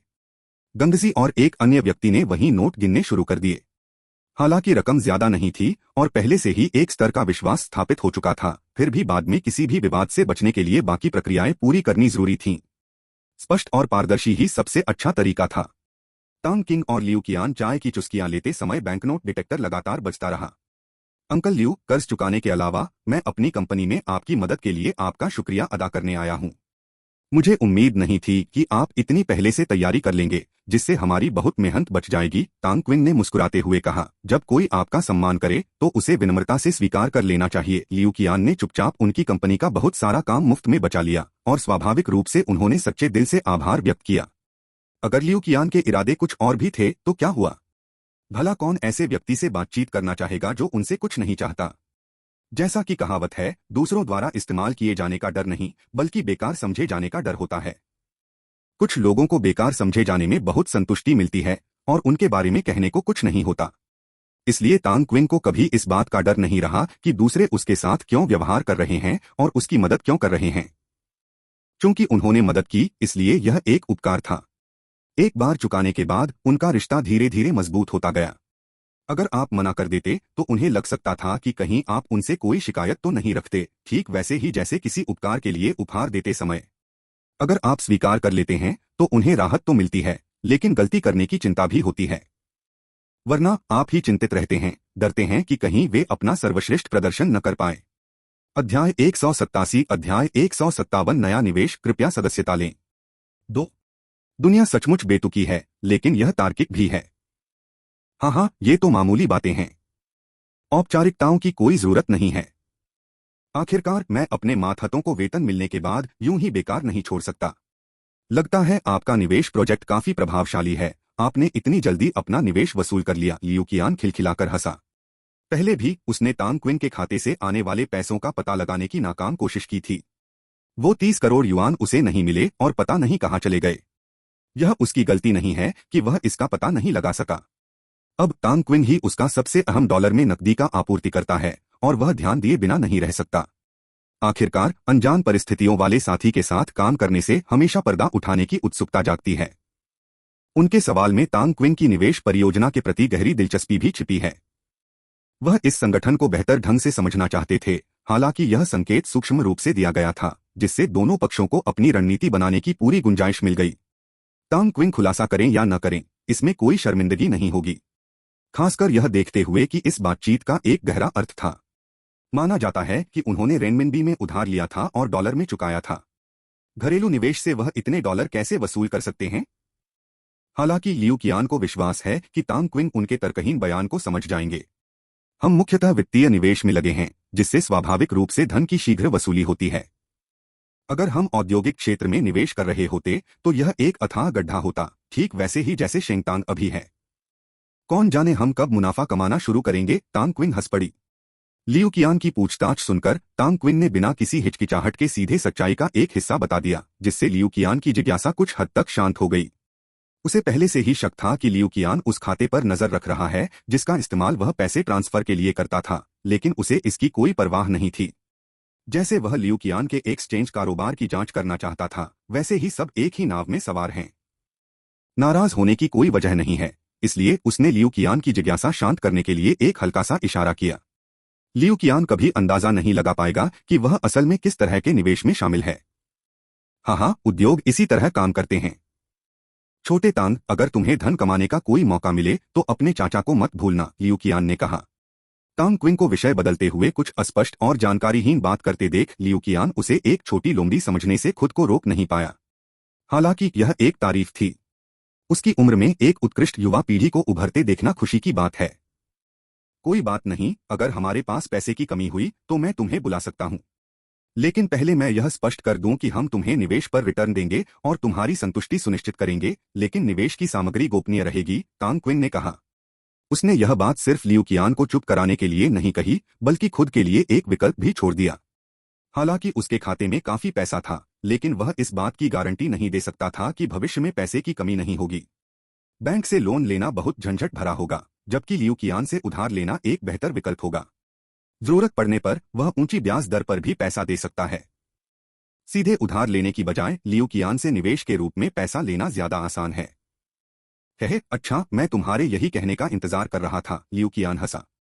उसे तांग क्विन से पैसे कमाने की कोई चिंता नहीं है, बल्कि उसे तांग क्विन की नजदीकी की कद्र है। बेशक इतना काफी नहीं है, लियू कियान ने आगे कहा। वैसे लिटिल टैंग, मेरे पास एक प्रोजेक्ट है। मुझे पता है कि क्या तुम्हें इसमें रुचि है। कौन सा प्रोजेक्ट? तांग किंग ने उलझन में पूछा। क्या लियू कियान उसे अपने व्यवसाय में शामिल होने के लिए आमंत्रित कर रहा था? कुछ गड़बड़ लग रही थी। हालांकि वह तुरंत लियू कियान का इरादा समझ गया। कितना चालाक लोमड़ी है। अगर लियू कियान जैसा कोई सफल नहीं होता तो यह अतार्किक होता। मैं सेवा उद्योग में भारी निवेश कर रहा हूं और एक आभूषण कंपनी स्थापित करने के बारे में सोच रहा हूं। एक बिल्कुल नई कंपनी स्थापित करना बहुत धीमा होगा, इसलिए मैं किसी मौजूदा कंपनी का अधिग्रहण करने का इरादा रखता हूं। 40% शेयरधारिता के लिए मुझे अभी भी लगभग $10 करोड़ की अनुमानित धनराशि की आवश्यकता है, लियू कियान ने धीरे से समझाया। जैसा कि तांग क्विन ने अनुमान लगाया था, लियू कियान के पास धन की कमी नहीं थी। वह उनके हितों को आपस में जोड़ने में ज्यादा रुचि रखता था। वर्षों से उसने ऐसे ही कई काम किए थे और कई दोस्त बनाए थे। अन्यथा पूरे प्रांत में एक शक्तिशाली दलाल के रूप में उसकी प्रतिष्ठा इतनी मजबूत नहीं होती। एक पुरानी कहावत है, आप एक सौदे से 100, यहाँ तक कि 120 भी कमा सकते हैं, लेकिन अगर आप केवल 80 कमाते हैं और किसी और को शामिल करते हैं, लेकिन केवल 30 लेते हैं, तो अनगिनत लोग आपको पैसे देने आएंगे।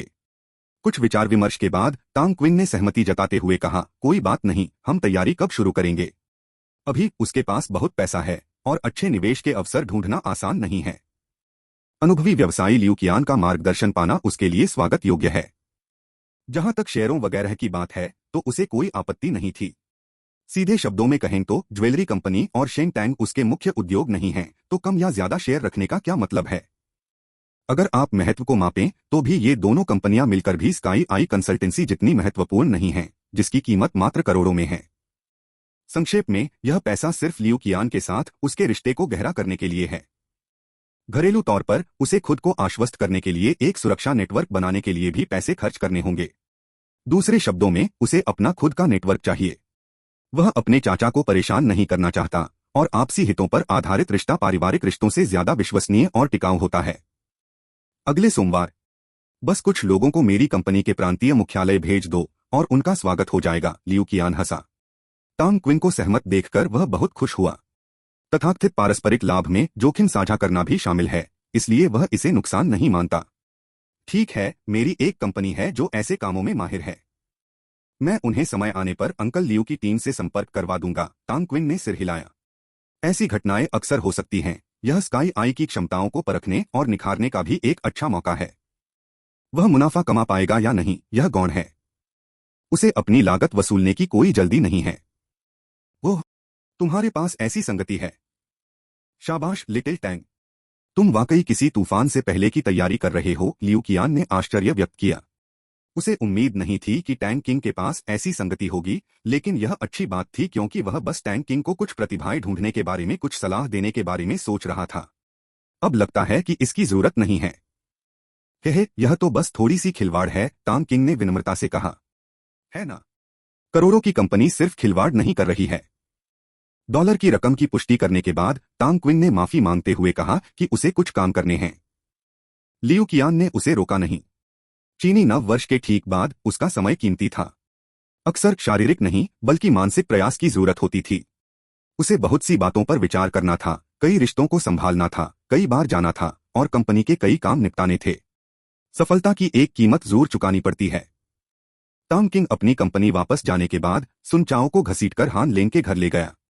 काफी समय से उनका झगड़ा नहीं हुआ था, इसलिए अब वार्म अप का समय आ गया था।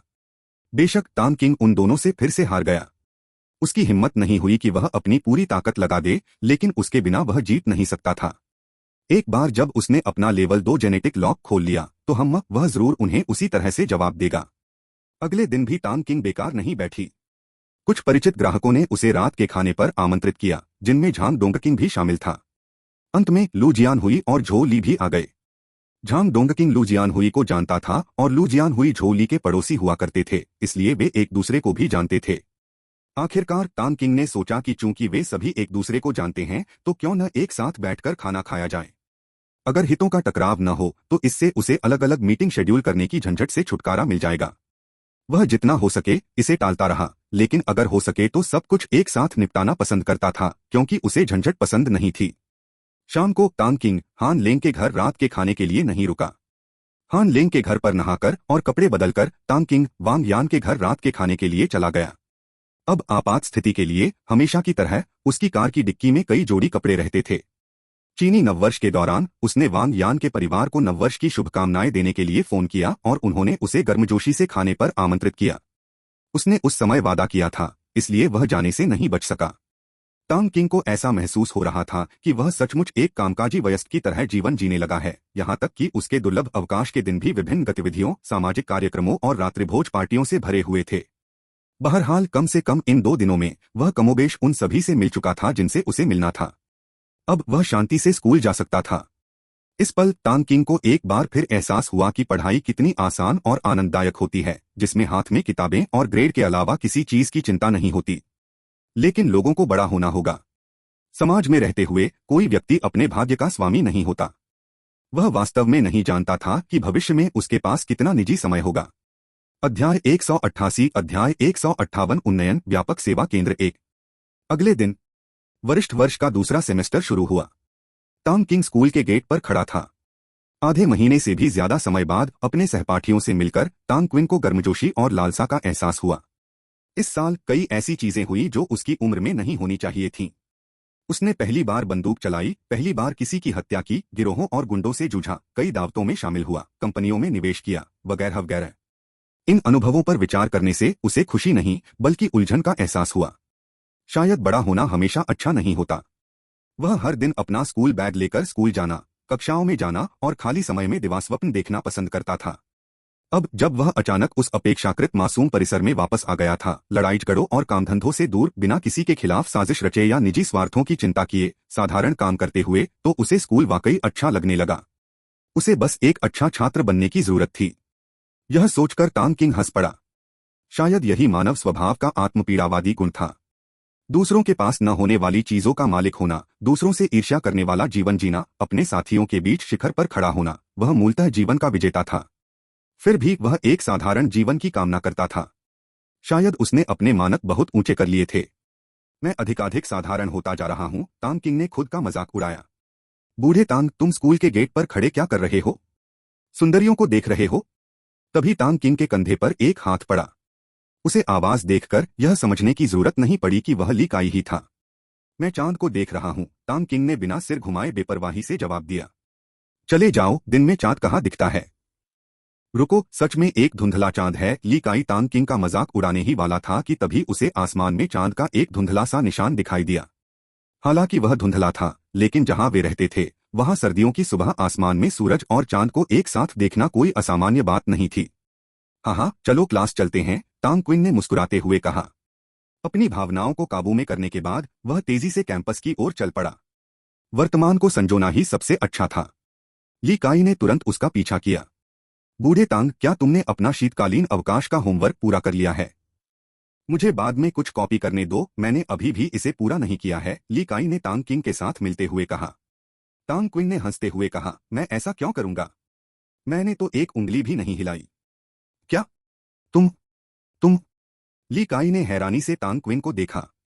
वह पूरा वाक्य नहीं बना पा रहा था। वह टांग क्विन को अपनी कक्षा का अव्वल छात्र, एक आदर्श छात्र मानता था।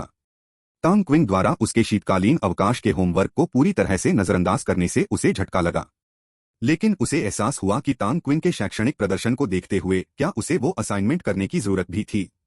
शिक्षक शायद इस बारे में कुछ नहीं कहेंगे। हालांकि वह बस इस व्यवहार से ईर्ष्या ही कर सकता था। आखिरकार टांग क्विन अव्वल छात्र थी। हाँ, तुम्हारा क्या हाल है? अगर तुम वो कर सकते हो जो मैं करता हूं, तो तुम्हें भी कोशिश करनी चाहिए, टांग किंग ने हंसते हुए कहा। ली काई, जिसका टांग क्विन ने मजाक उड़ाया था, ने संभलकर जवाब दिया, अगर हिम्मत है तो अगली बार आधे सवालों के ही जवाब देना। मैं वादा करता हूं कि मेरे अंक तुमसे ज्यादा होंगे। टांग किंग अवाक रह गई। यह कोई सामान्य मांग नहीं थी। भला और कौन ऐसी हिम्मत करेगा? खैर, आप जीत गए, क्योंकि मैं वास्तव में ऐसा करने की हिम्मत नहीं कर सकता। जल्दी करो, हमें देर हो जाएगी। यह देखकर कि उसने राउंड जीत लिया है, ली काई हंसा और टांग क्विन के कंधे पर हाथ रखकर स्कूल की ओर चल पड़ा। हालांकि यह स्पर्श थोड़ा असहज था, लेकिन इसने उसे अपनी पिछली जिंदगी की याद दिला दी जब वह ली काई के साथ स्कूल जाता था और साथ में दिन बिताता था। सीनियर हाई स्कूल, मैं फिर से आ गया हूं। अगले कुछ दिनों में टांग किंग ने अपना छात्र जीवन पुनः शुरू कर दिया। स्कूल शुरू होने के एक हफ्ते बाद मासिक परीक्षा शुरू हुई। इसमें कोई शक नहीं कि टांग किंग ने फिर से अव्वल छात्र का खिताब हासिल कर लिया। उसके अंकों में भी थोड़ा सुधार हुआ। उसने 741 अंक हासिल किए, जिससे प्रिंसिपल, उसके कक्षा शिक्षक और उसके सभी विषय शिक्षक खुशी से झूम उठे। वे आगामी राष्ट्रीय कॉलेज प्रवेश परीक्षा में नाम कमाने के लिए तांग क्विन पर निर्भर थे। उसके पिछले अंक विभिन्न स्कूलों के उच्चस्तरीय विभागों में पहले ही प्रसारित हो चुके थे। अगर प्रिंसिपल का हस्तक्षेप न होता तो तांग क्विन से कई स्कूल स्थानांतरण के लिए संपर्क करते। उसके अंक न केवल अच्छे थे बल्कि असाधारण भी थे। राष्ट्रीय महाविद्यालय प्रवेश परीक्षा में केवल 3 महीने शेष थे और ब्लैकबोर्ड पर उल्टी गिनती का समय पहले ही लग चुका था। तांग क्विन से प्रेरित होकर कक्षा में सभी ने, खासकर वांग यान ने, मन लगाकर पढ़ाई शुरू कर दी। तांग क्विन को भीड़ का नेतृत्व करते देख उसे भी उनके साथ चलना पड़ा। 1 मार्च मंगलवार मध्यरात्रि, तांग क्विन ने दिन के अपने आर्बिट्रेज लेन देन जल्दी से पूरे कर लिए। यूरो के मूल्य में वृद्धि के कारण कुल लाभ 15 मिलियन युआन से नीचे गिरकर केवल 14.97 मिलियन युआन रह गया। इसके अलावा लाभ हर दिन थोड़ा कम हो रहा था, लेकिन तांग क्विन को इस छोटे से नुकसान की परवाह नहीं थी। भले ही लाभ केवल 10 मिलियन युआन ही क्यों न हो, फिर भी उसे लगा कि यह महत्वपूर्ण है। लोगों को ज्यादा लालची नहीं होना चाहिए। वह न तो कंजूस था, न ही नुकसान से डरता था। आखिरकार ऐसी चीजों से परेशान तो वह खुद ही होगा, तो इसकी चिंता ही क्यों। मध्यस्थता लेनदेन पूरा करने के बाद तांग किंग ने अपनी व्यक्तिगत जानकारी दी। होस्ट का नाम तांग किंग। स्तर 3। अनुभव 360/400। इस महीने ऋण कोटा 200/200 मिलियन। इस महीने व्यक्तिगत कोटा 0/4 मिलियन। निकासी योग्य संपत्तियां 74.301 मिलियन। स्पिरिट 160। शारीरिक फिटनेस 170। मूल क्यूई मान 0। विनिमय योग्य विदेशी मुद्रा अमेरिकी डॉलर यूरो। पिछले महीने तांग क्विन ने अपने व्यक्तिगत ऋण कोटा से ज्यादा राशि नहीं निकाली थी, इसलिए उनके खाते की शेष राशि और अनुभव के अलावा आंकड़े वही रहे और वास्तव में कुछ भी नहीं बदला। लियू कियान के $4 मिलियन के कर्ज को चुकाने के लिए उन्होंने जो $30 मिलियन पहले खर्च किए थे, उनकी कुल राशि 62 मिलियन RMB थी। हालांकि 1 हफ्ते से भी कम समय में उन्होंने यह सब वसूल कर लिया, जिससे उनका बैंक बैलेंस 740 मिलियन से ज्यादा हो गया। अध्याय 189 अध्याय 158 उन्नयन व्यापक सेवा केंद्र 2। अगर 2 महीने पहले सिस्टम द्वारा सुझाया गया ग्राहक आज ही लोन वापस कर देता है तो वह सीधे अपग्रेड कर सकता है। इसीलिए उसने अपने निजी कोटे का इस्तेमाल नहीं किया। हो सके तो उसने कोशिश की कि ज्यादा पैसे न निकाले जाए, क्योंकि सिर्फ काम पूरा करने से कोई फायदा नहीं होता। हालांकि अब वह इस रकम को मामूली समझता है, लेकिन छोटा सा मच्छर भी तो मांस ही है। ग्राहक द्वारा उस दिन सुबह भुगतान कर देने के बाद वह संभवतः अपग्रेड करने में सक्षम हो सकेगा। पूरे 100 अनुभव अंक। सोने का समय हो गया है, तांग किंग बोला और अपनी आंखें बंद कर लीं। वह मात्र 3 मिनट में ही गहरी नींद में सो गया। 3 घंटे बाद वह फिर से जाग उठा। बत्ती जलाकर उसने अपनी सुलेख अभ्यास पुस्तिका निकाली और लिखना शुरू कर दिया। हाँ, तांग क्विन का यह नया शौक था। हर समय बंदूकों से खेलना उबाऊ था और पिछली हत्या के बाद से बंदूकों से उसका संपर्क शायद ही कभी हुआ था, क्योंकि हर बार उसे उस रात की याद आ जाती थी। हालांकि अब वह डरा हुआ नहीं था, पर मन का साया अभी तक नहीं छंटा था। आधी रात में कुछ ऐसा करना बेहतर था जिससे स्वाद निखर जाए। चूंकि हार्ड पेन सुलेख में लिखने के लिए पर्याप्त बिंदु नहीं होते थे, इसलिए उन्होंने ब्रश सुलेख का अभ्यास करना चुना। अपनी प्रतिभा से शायद एक दिन वे सुलेख में एक महान गुरु बन जाए, देश विदेश में प्रसिद्ध हों।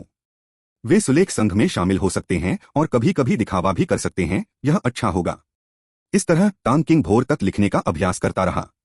जब तक उसकी चाची ने उसे उठने के लिए नहीं बुलाया, तब तक वह एक मोटी, नियमित लिपि अभ्यास पुस्तिका पूरी कर चुका था।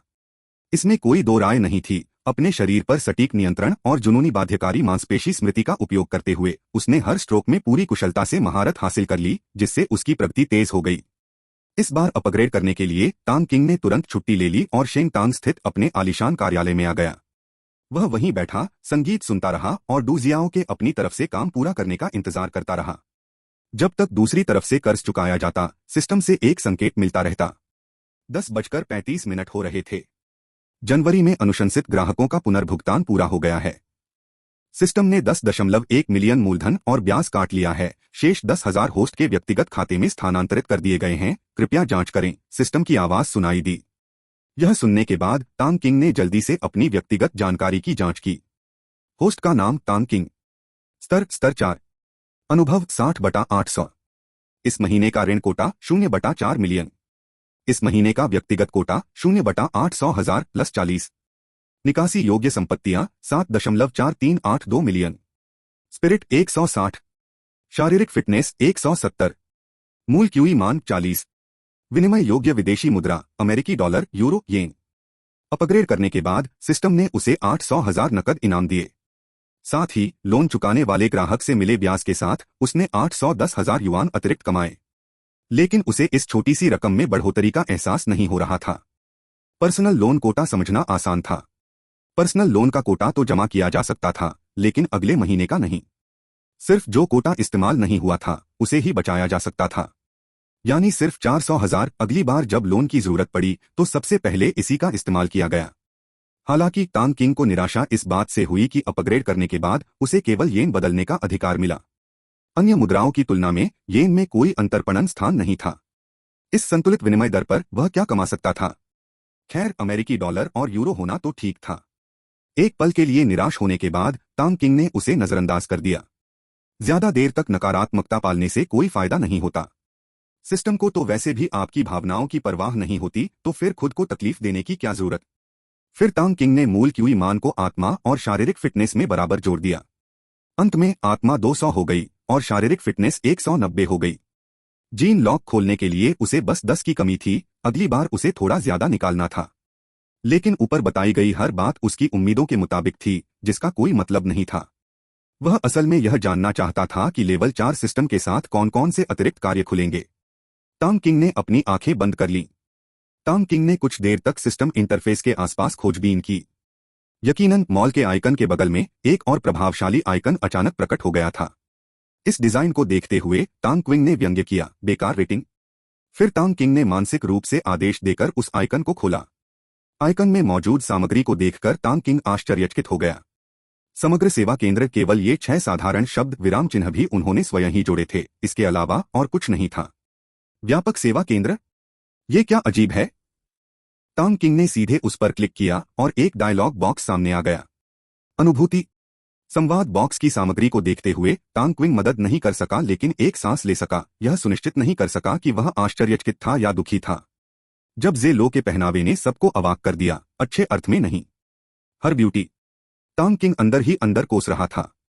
अरे यार, इस चीज को एक्टिवेट करने के लिए 100 मिलियन युआन की क्या जरूरत है? सिस्टम, क्या तुम लुटेरे हो? मुझे तो अभी कुछ पता नहीं और तुम मुझसे 100 मिलियन मांग रहे हो। कम से कम मेरा परिचय तो करवा दो।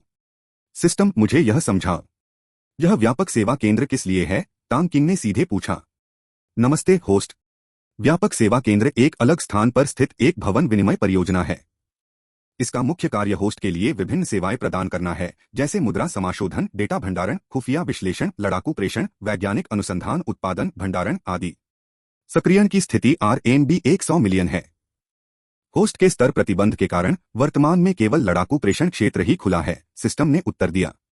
सिस्टम का परिचय सुनकर तांग किंग को लगा कि उसे एक बेस व्हीकल मिल गया है। क्या इस सिस्टम को बनाने वाला रेड अलर्ट भी खेलता होगा? खैर, सामने वाला इतना बोर नहीं होगा, शायद ये एक इत्तेफाक ही होगा। क्या मैं इस सर्विस सेंटर में जा सकता हूं? तांग किंग ने पूछा। चूंकि यह एक बिल्डिंग एक्सचेंज प्रोजेक्ट था, इसलिए उसे इसमें प्रवेश मिल जाना चाहिए था। वह यह भी जानना चाहता था कि अंदर से यह कैसा दिखता है। हाँ, मेजबान आपके साथ कोई भी सामान या कोई भी ऐसी चीज ला सकता है जिसे आप हिला सकें। दूसरों को अंदर आने की अनुमति नहीं है।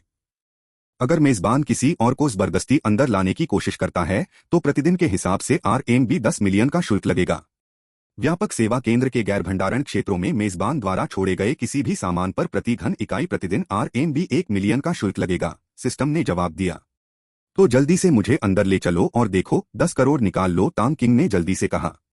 ऐसे अद्भुत अनुभव के बारे में जानने की उत्सुकता उसे कैसे न हो। यह एक अलग ही जगह थी।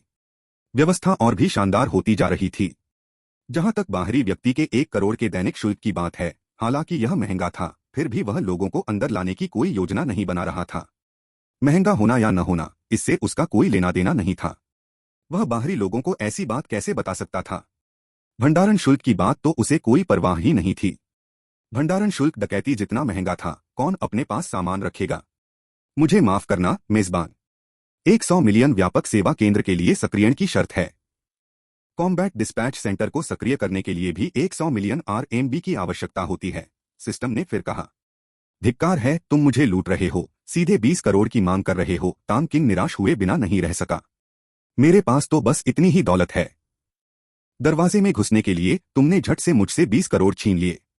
हाल ही में मुझे जो थोड़ी बहुत श्रेष्ठता का एहसास हुआ था वह यूं ही गायब हो गया। लगता है इस व्यवस्था का पैसा कमाना वाकई मुश्किल है। मुझे लगा था कि मैं थोड़ा अमीर हो रहा हूं, लेकिन पल भर में मैं कंगाल हो सकता हूं। मुझे बदला लेने का एहसास हो रहा है। यद्यपि तांग क्विन अपनी शिकायतों में बहुत मुखर थे, लेकिन यह व्यवस्था के लिए कोई समस्या नहीं थी और स्वाभाविक रूप से व्यवस्था ने उन पर कोई प्रतिक्रिया नहीं दी। ठीक है, तुम्हें और 10 करोड़ देता हूं, जल्दी से ले लो, मैं अंदर जाकर देखना चाहता हूं। तांग किंग ने दांत पीसते हुए सहमति जताई।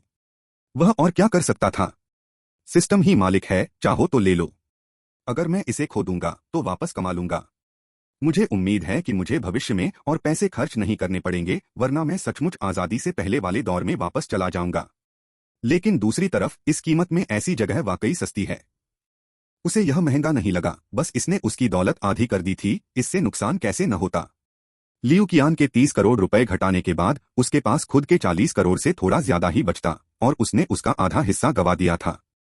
ठीक है होस्ट, कॉम्बैट डिस्पैच सेंटर सक्रिय हो गया है। आप 3 सेकंड में कमांड रूम में प्रवेश करेंगे। 3, 2, 1। सिस्टम ने उल्टी गिनती शुरू कर दी। जब सिस्टम ने एक कहना समाप्त किया तो तांग किंग को क्षण भर के लिए ब्लैकआउट महसूस हुआ। भारहीनता की तीव्र अनुभूति हुई, लेकिन केवल एक पल के लिए, और फिर उसकी दृष्टि ठीक हो गई। उन्होंने स्वयं को अत्यंत विज्ञान कल्पनापूर्ण वातावरण में पाया। चारों ओर देखते हुए, आसपास के वातावरण को आंकते हुए तांग किंग का मुंह अनायास ही फड़क उठा। वह वास्तव में शिकायत करना चाहता था। सिस्टम, क्या आपने कमांड रूम का उल्लेख नहीं किया? इस इमारत का अंदरूनी हिस्सा कई फुटबॉल मैदानों जितना बड़ा है, इसमें किसी भी तरह का कमरा नहीं दिखता। अध्याय 190। अध्याय 159। मुख्य नियंत्रण प्रणाली सदस्यता अपेक्षित। 1। इससे पहले तांग किंग ने सोचा था कि कमांड रूम बस एक अपेक्षाकृत बड़ा कमरा था, और उसने मानसिक रूप से खुद को किसी भी चीज के लिए तैयार कर लिया था, यहां तक कि रोबोट, एलियंस और साई के लिए भी। लेकिन हे भगवान, यह तो बहुत बड़ा है। अगर उसकी नजर अच्छी न होती तो उसे लगता कि नंगी आंखों से देखने पर यह कभी न खत्म होने वाला भ्रम है। यह एक विशाल बंद कमरा था जिसकी ऊंचाई 10 मीटर थी। चारों ओर देखने पर भी तांग किंग को कोई रोशनी नजर नहीं आई, फिर भी पूरा कमरा दिन की तरह जगमगा रहा था। ऐसा लग रहा था जैसे फर्श संगमरमर जैसी किसी चीज से बिछाया गया हो। काले, सफेद और स्लेटी रंग उसमें गुंथे हुए धीरे धीरे बह रहे थे, मानो जीवंत हों। उस पर चलते हुए लहरें बाहर की ओर फैल रही थीं। हालांकि इससे उसे कोई आश्चर्य नहीं हुआ, क्योंकि आधुनिक तकनीक पहले से ही ऐसी चीजें बना सकती है। इस प्रभाव को प्राप्त करने के कई तरीके हैं। सबसे आसान तरीका यह है कि नीचे का फर्श एक टच स्क्रीन से बना हो। इस सरल एनिमेशन प्रभाव के लिए बस कुछ ही पंक्तियों के कोड की आवश्यकता होगी। छत और दूर की दीवारें किसी अनजानी चीज से बनी थीं, जिस पर मैट पेंट जैसा कुछ लगा था। हालांकि वह स्टील जैसी दिखती थी, लेकिन उसे सचमुच ऐसा नहीं लगता था। इस व्यवस्था के स्तर पर स्टील से कहीं ज्यादा मजबूत, टिकाऊ और मजबूत चीजें थीं। कुल मिलाकर पूरे कमरे में एक गंभीर माहौल था। पूरे स्थान के बीचों बीच एक ऊंचा बेलनाकार मंच था। मंच का क्षेत्रफल हजारों वर्ग मीटर था और उसकी ऊंचाई 10 मीटर थी। तांग किंग इसी मंच पर खड़ा था। मंच के चारों ओर 8 सीढ़ियां थीं। मंच से जुड़ी लगभग 1 मीटर चौड़ी एक गोलाकार मेज जो खाली थी, उसके चारों ओर थी। टेबल के बगल में कुर्सियां भी थीं, जिन पर धातु की चमक थी, जिससे वे बहुत ही शानदार लग रही थीं। वे मोटी और बड़ी थीं, जाहिर है उनमें सिर्फ स्पंज से ज्यादा कुछ भरा हुआ था। ऐसी दर्जनों कुर्सियां थीं। तांग किंग एक पर बैठ गया, अपनी कमर हिलाई, वह वाकई बहुत आरामदायक थी। इसके अलावा उसने किसी और खासियत पर ध्यान नहीं दिया, एक भी बटन नहीं। उसने उम्मीद की थी कि वे स्मार्ट कुर्सियां होंगी। समग्र स्थान को देखते हुए जिस तरह से तांग किंग ने इसे देखा, वह एक खाली स्थान की तरह था जहां केवल मेज और कुर्सियां छोड़ी गई थीं। क्या ये सिस्टम नहीं हो सकते? ऐसा नहीं है कि मुझे उपकरण खरीदने होंगे, है ना? तांग किंग के दिमाग में अचानक ये ख्याल कौंधा। यहाँ तो सिर्फ कुर्सियां और मेज ही थीं, कोई इलेक्ट्रॉनिक उपकरण नहीं था, तो फिर किसी चीज को हुक्म कैसे दे सकते हो? चिल्लाकर हुक्म? ये तो बिल्कुल भी मजाक नहीं है। लेकिन बेलनाकार मंच के आसपास का क्या? तांग किंग फिर से खड़ा हुआ और मंच पर चक्कर लगाने लगा। उसे हर जगह खाली मेजों और कुर्सियों के अलावा कुछ नहीं दिखाई दिया। उनकी संख्या इतनी ज्यादा थी कि वह गिन भी नहीं पा रहा था कि वे कितनी थीं, लेकिन उसे कम से कम इतना तो पता था कि वे हजारों में थीं। यह देखकर वह पुनः स्तब्ध रह गया। कोई भी विवेकशील व्यक्ति जानता है कि कुर्सियां लोगों के बैठने के लिए होती हैं। फिर सिस्टम के प्रति व्यक्ति दैनिक शुल्क 10 मिलियन RMB को ध्यान में रखते हुए इसका मतलब होगा। हे भगवान, सिस्टम, आप मुझे यहाँ लोगों को ठूस ठूस कर भरने के लिए तो नहीं कह रहे हैं, है ना? मैं इतने सारे लोगों को कहाँ से ढूंढूंगा? और मेरे पास इतने पैसे भी नहीं हैं। और फिर यह सोचते हुए तांग किंग अचानक स्थिर हो गया। उसकी आंखें चौड़ी हो गईं जैसे कि उसे कुछ एहसास हो गया हो। धत तेरी की। जितना अधिक तांग किंग इसके बारे में सोचता उतना ही उसे लगता कि सिस्टम कुछ बड़ा करने वाला है। खाली कमांड रूम को देखकर तांग किंग थोड़ा डरा हुआ सा महसूस कर रहा था। उसे सिस्टम से पूछना चाहिए था, सच में क्या वह थोड़ा और सक्रिय होकर सामने नहीं आ सकता था? वह हमेशा ही मुश्किलें खड़ी करता था और बुलाए जाने तक खुद को प्रकट नहीं करता था। सिस्टम, ये सब क्या है? यहाँ कुछ भी क्यों नहीं है? मुझे मत बताओ कि तुम मुझसे ऑफिस का सामान खरीदने की उम्मीद कर रहे हो। मुझे इस तरह परेशान मत करो, तांग किंग ने जोर से सवाल पूछा। उसकी बात सुनने वाला कोई नहीं था। सच कहूं तो वो जिंदगी भर मुंह से ही बात करता आया है। अब तक उसे सिस्टम से मानसिक रूप से बात करने की आदत नहीं हुई है। कमांड रूम के उपकरण पूरी तरह सुसज्जित कर दिए गए हैं। चूंकि मुख्य नियंत्रण प्रणाली अभी तक सक्रिय नहीं हुई है, इसलिए कोई भी उपकरण काम नहीं कर रहा है। मुख्य नियंत्रण प्रणाली को सक्रिय करने में 50 मिलियन RMB का खर्च आएगा, सिस्टम ने कहा। यह खबर देते हुए तांग क्विंग लगभग टूट गया। सिस्टम, तुम? मैं? तांग किंग के पास शब्द नहीं थे। इस बेरहम सिस्टम ने कोई भावना नहीं दिखाई। चाहे उसने उसे कितनी भी गालियां देने की हिम्मत की हो, उसकी कोशिशें बेकार गईं। धिक्कार है, चलो हकीकत को स्वीकार कर लेते हैं। आज का दिन मेरे आर्थिक नुकसान का दिन माना जा सकता है। जो पैसा गया है उसे मैं कभी भी वापस कमा सकता हूं। इतनी दूर आ जाने के बाद क्या मेरे पास कोई रास्ता है? लेकिन सच में इतनी बेरहमी से जबरन वसूली और मारपीट से मुझे बस इतना गुस्सा नहीं आ रहा। अभी तक नहीं। बस जल्दी से मेरे खाते से इसे काट लो और अपना मुख्य नियंत्रण तंत्र चालू कर दो। तांग किंग कराहते हुए कुर्सी पर झुक गया और अपने हाथों से अपना चेहरा ढक लिया। उसका पहले वाला शांत स्वभाव अब गायब हो गया था। किसी न किसी तरह उसने बिना कुछ किए ही 2.5 करोड़ युआन खर्च कर दिए थे। और कौन जाने आगे चलकर उसका खर्च कितना होगा। मुझे थोड़ी देर बैठकर क्लेआम के लिए तैयार हो जाने दो। अगर मेरा अभी का अंदाजा सच निकला तो मैं दीवार के किसी कोने पर गोले बनाकर अपना समय बिता सकता हूं। कॉम्बैट डिस्पैच सेंटर मुख्य नियंत्रण प्रणाली की स्थापना। प्रणाली स्थापना पूर्ण। सक्रियण आदेश की पुष्टि। सभी परिचालन की पुष्टि। प्रणाली सक्रियण प्रगति पर। 10, 9, 8, 1। प्रणाली ने एक और उल्टी गिनती शुरू कर दी। फिर भी तांग किंग इस बार उतना उम्मीद से भरा नहीं था। उसकी पिछली उम्मीदों के मुताबिक 2.5 करोड़ युआन खर्च हो गए। मेरा दिल दुख रहा है। कुछ दिन पहले तक उसे लगता था कि उसके पास बहुत पैसा है और उसे खर्च करने की कोई जगह नहीं है। उसने थोड़ा दिखावा भी किया, लेकिन जल्द ही उसका बदला चुकाना पड़ा, जिससे मैं अमीर होने का दिखावा करने लायक नहीं रहा। जब सिस्टम ने 1 की उल्टी गिनती शुरू की तो पूरा कमरा थोड़ा हिल गया। जमीन से कमरे की छत तक एक लाल डेटा प्रवाह प्रक्षेपण फैला हुआ था, जो विशाल बेलनाकार प्लेटफॉर्म के ठीक बीचों बीच दिखाई दे रहा था। नीचे की ओर प्रवाहित हो रहा डेटा टीवी पर दिखाए जाने वाले कोडों की तरह शून्य या इकाई नहीं था, बल्कि कुछ अन्य अज्ञात अक्षर थे। इसके अलावा डेटा प्रवाह इतना तेज होता गया कि तांग किंग अब अक्षरों को पहचान नहीं पा रहा था, केवल रेखाओं की लकीरें ही दिखाई दे रही थीं। 1 मिनट बाद कॉम्बैट डिस्पैच सेंटर का मुख्य नियंत्रण तंत्र स्थापित हो चुका है। कार्यात्मक नियंत्रण मॉड्यूल लोड हो रहा है और कॉम्बैट डिस्पैच सेंटर के सभी उपकरण 10 मिनट में चालू होने की उम्मीद है। उसके कानों में एक गैर सिस्टम आवाज गूंजी, जिससे तांग किंग चौंक गया। उसने सोचा था कि मुख्य नियंत्रण तंत्र भी उसके मन में बोलेगा। उस आवाज के बोलते ही सामने का लाल डेटा प्रवाह बैंगनी हो गया और धीमा होने लगा। इसके अलावा कमांड रूम में और कुछ नहीं बदला। सिस्टम, क्या तुम वहां हो? तांग क्विंग ने तेजी से चमकती डेटा स्ट्रीम को देखते हुए सावधानी से पूछा। कमांडर, मैं आपकी क्या सेवा कर सकता हूं? एक भावशून्य आवाज ने उत्तर दिया। क्या मैं तुम्हें कोई नाम दे सकता हूं? तुम्हें सिस्टम या तुम्हारा वह लंबा नाम बार बार पुकारना अव्यावहारिक है, तांग किंग ने कहा। वह नाम के लंबे होने से परेशान था और उसे बार बार दोहराना नहीं चाहता था। इसके अलावा सिस्टम, जो बहुत बड़ा और शक्तिशाली होने का दिखावा करता था, उसे नाम देने की इजाजत नहीं देता था। तो वह इस चीज को सिस्टम भी नहीं कह सकता था, है ना? हाँ कमांडर, एक और आवाज आई, इतनी तेज कि तांग किंग ठीक से पहचान नहीं पाया कि वह कहां से आ रही है। फिर भी कमरे में कोई गूंज नहीं थी।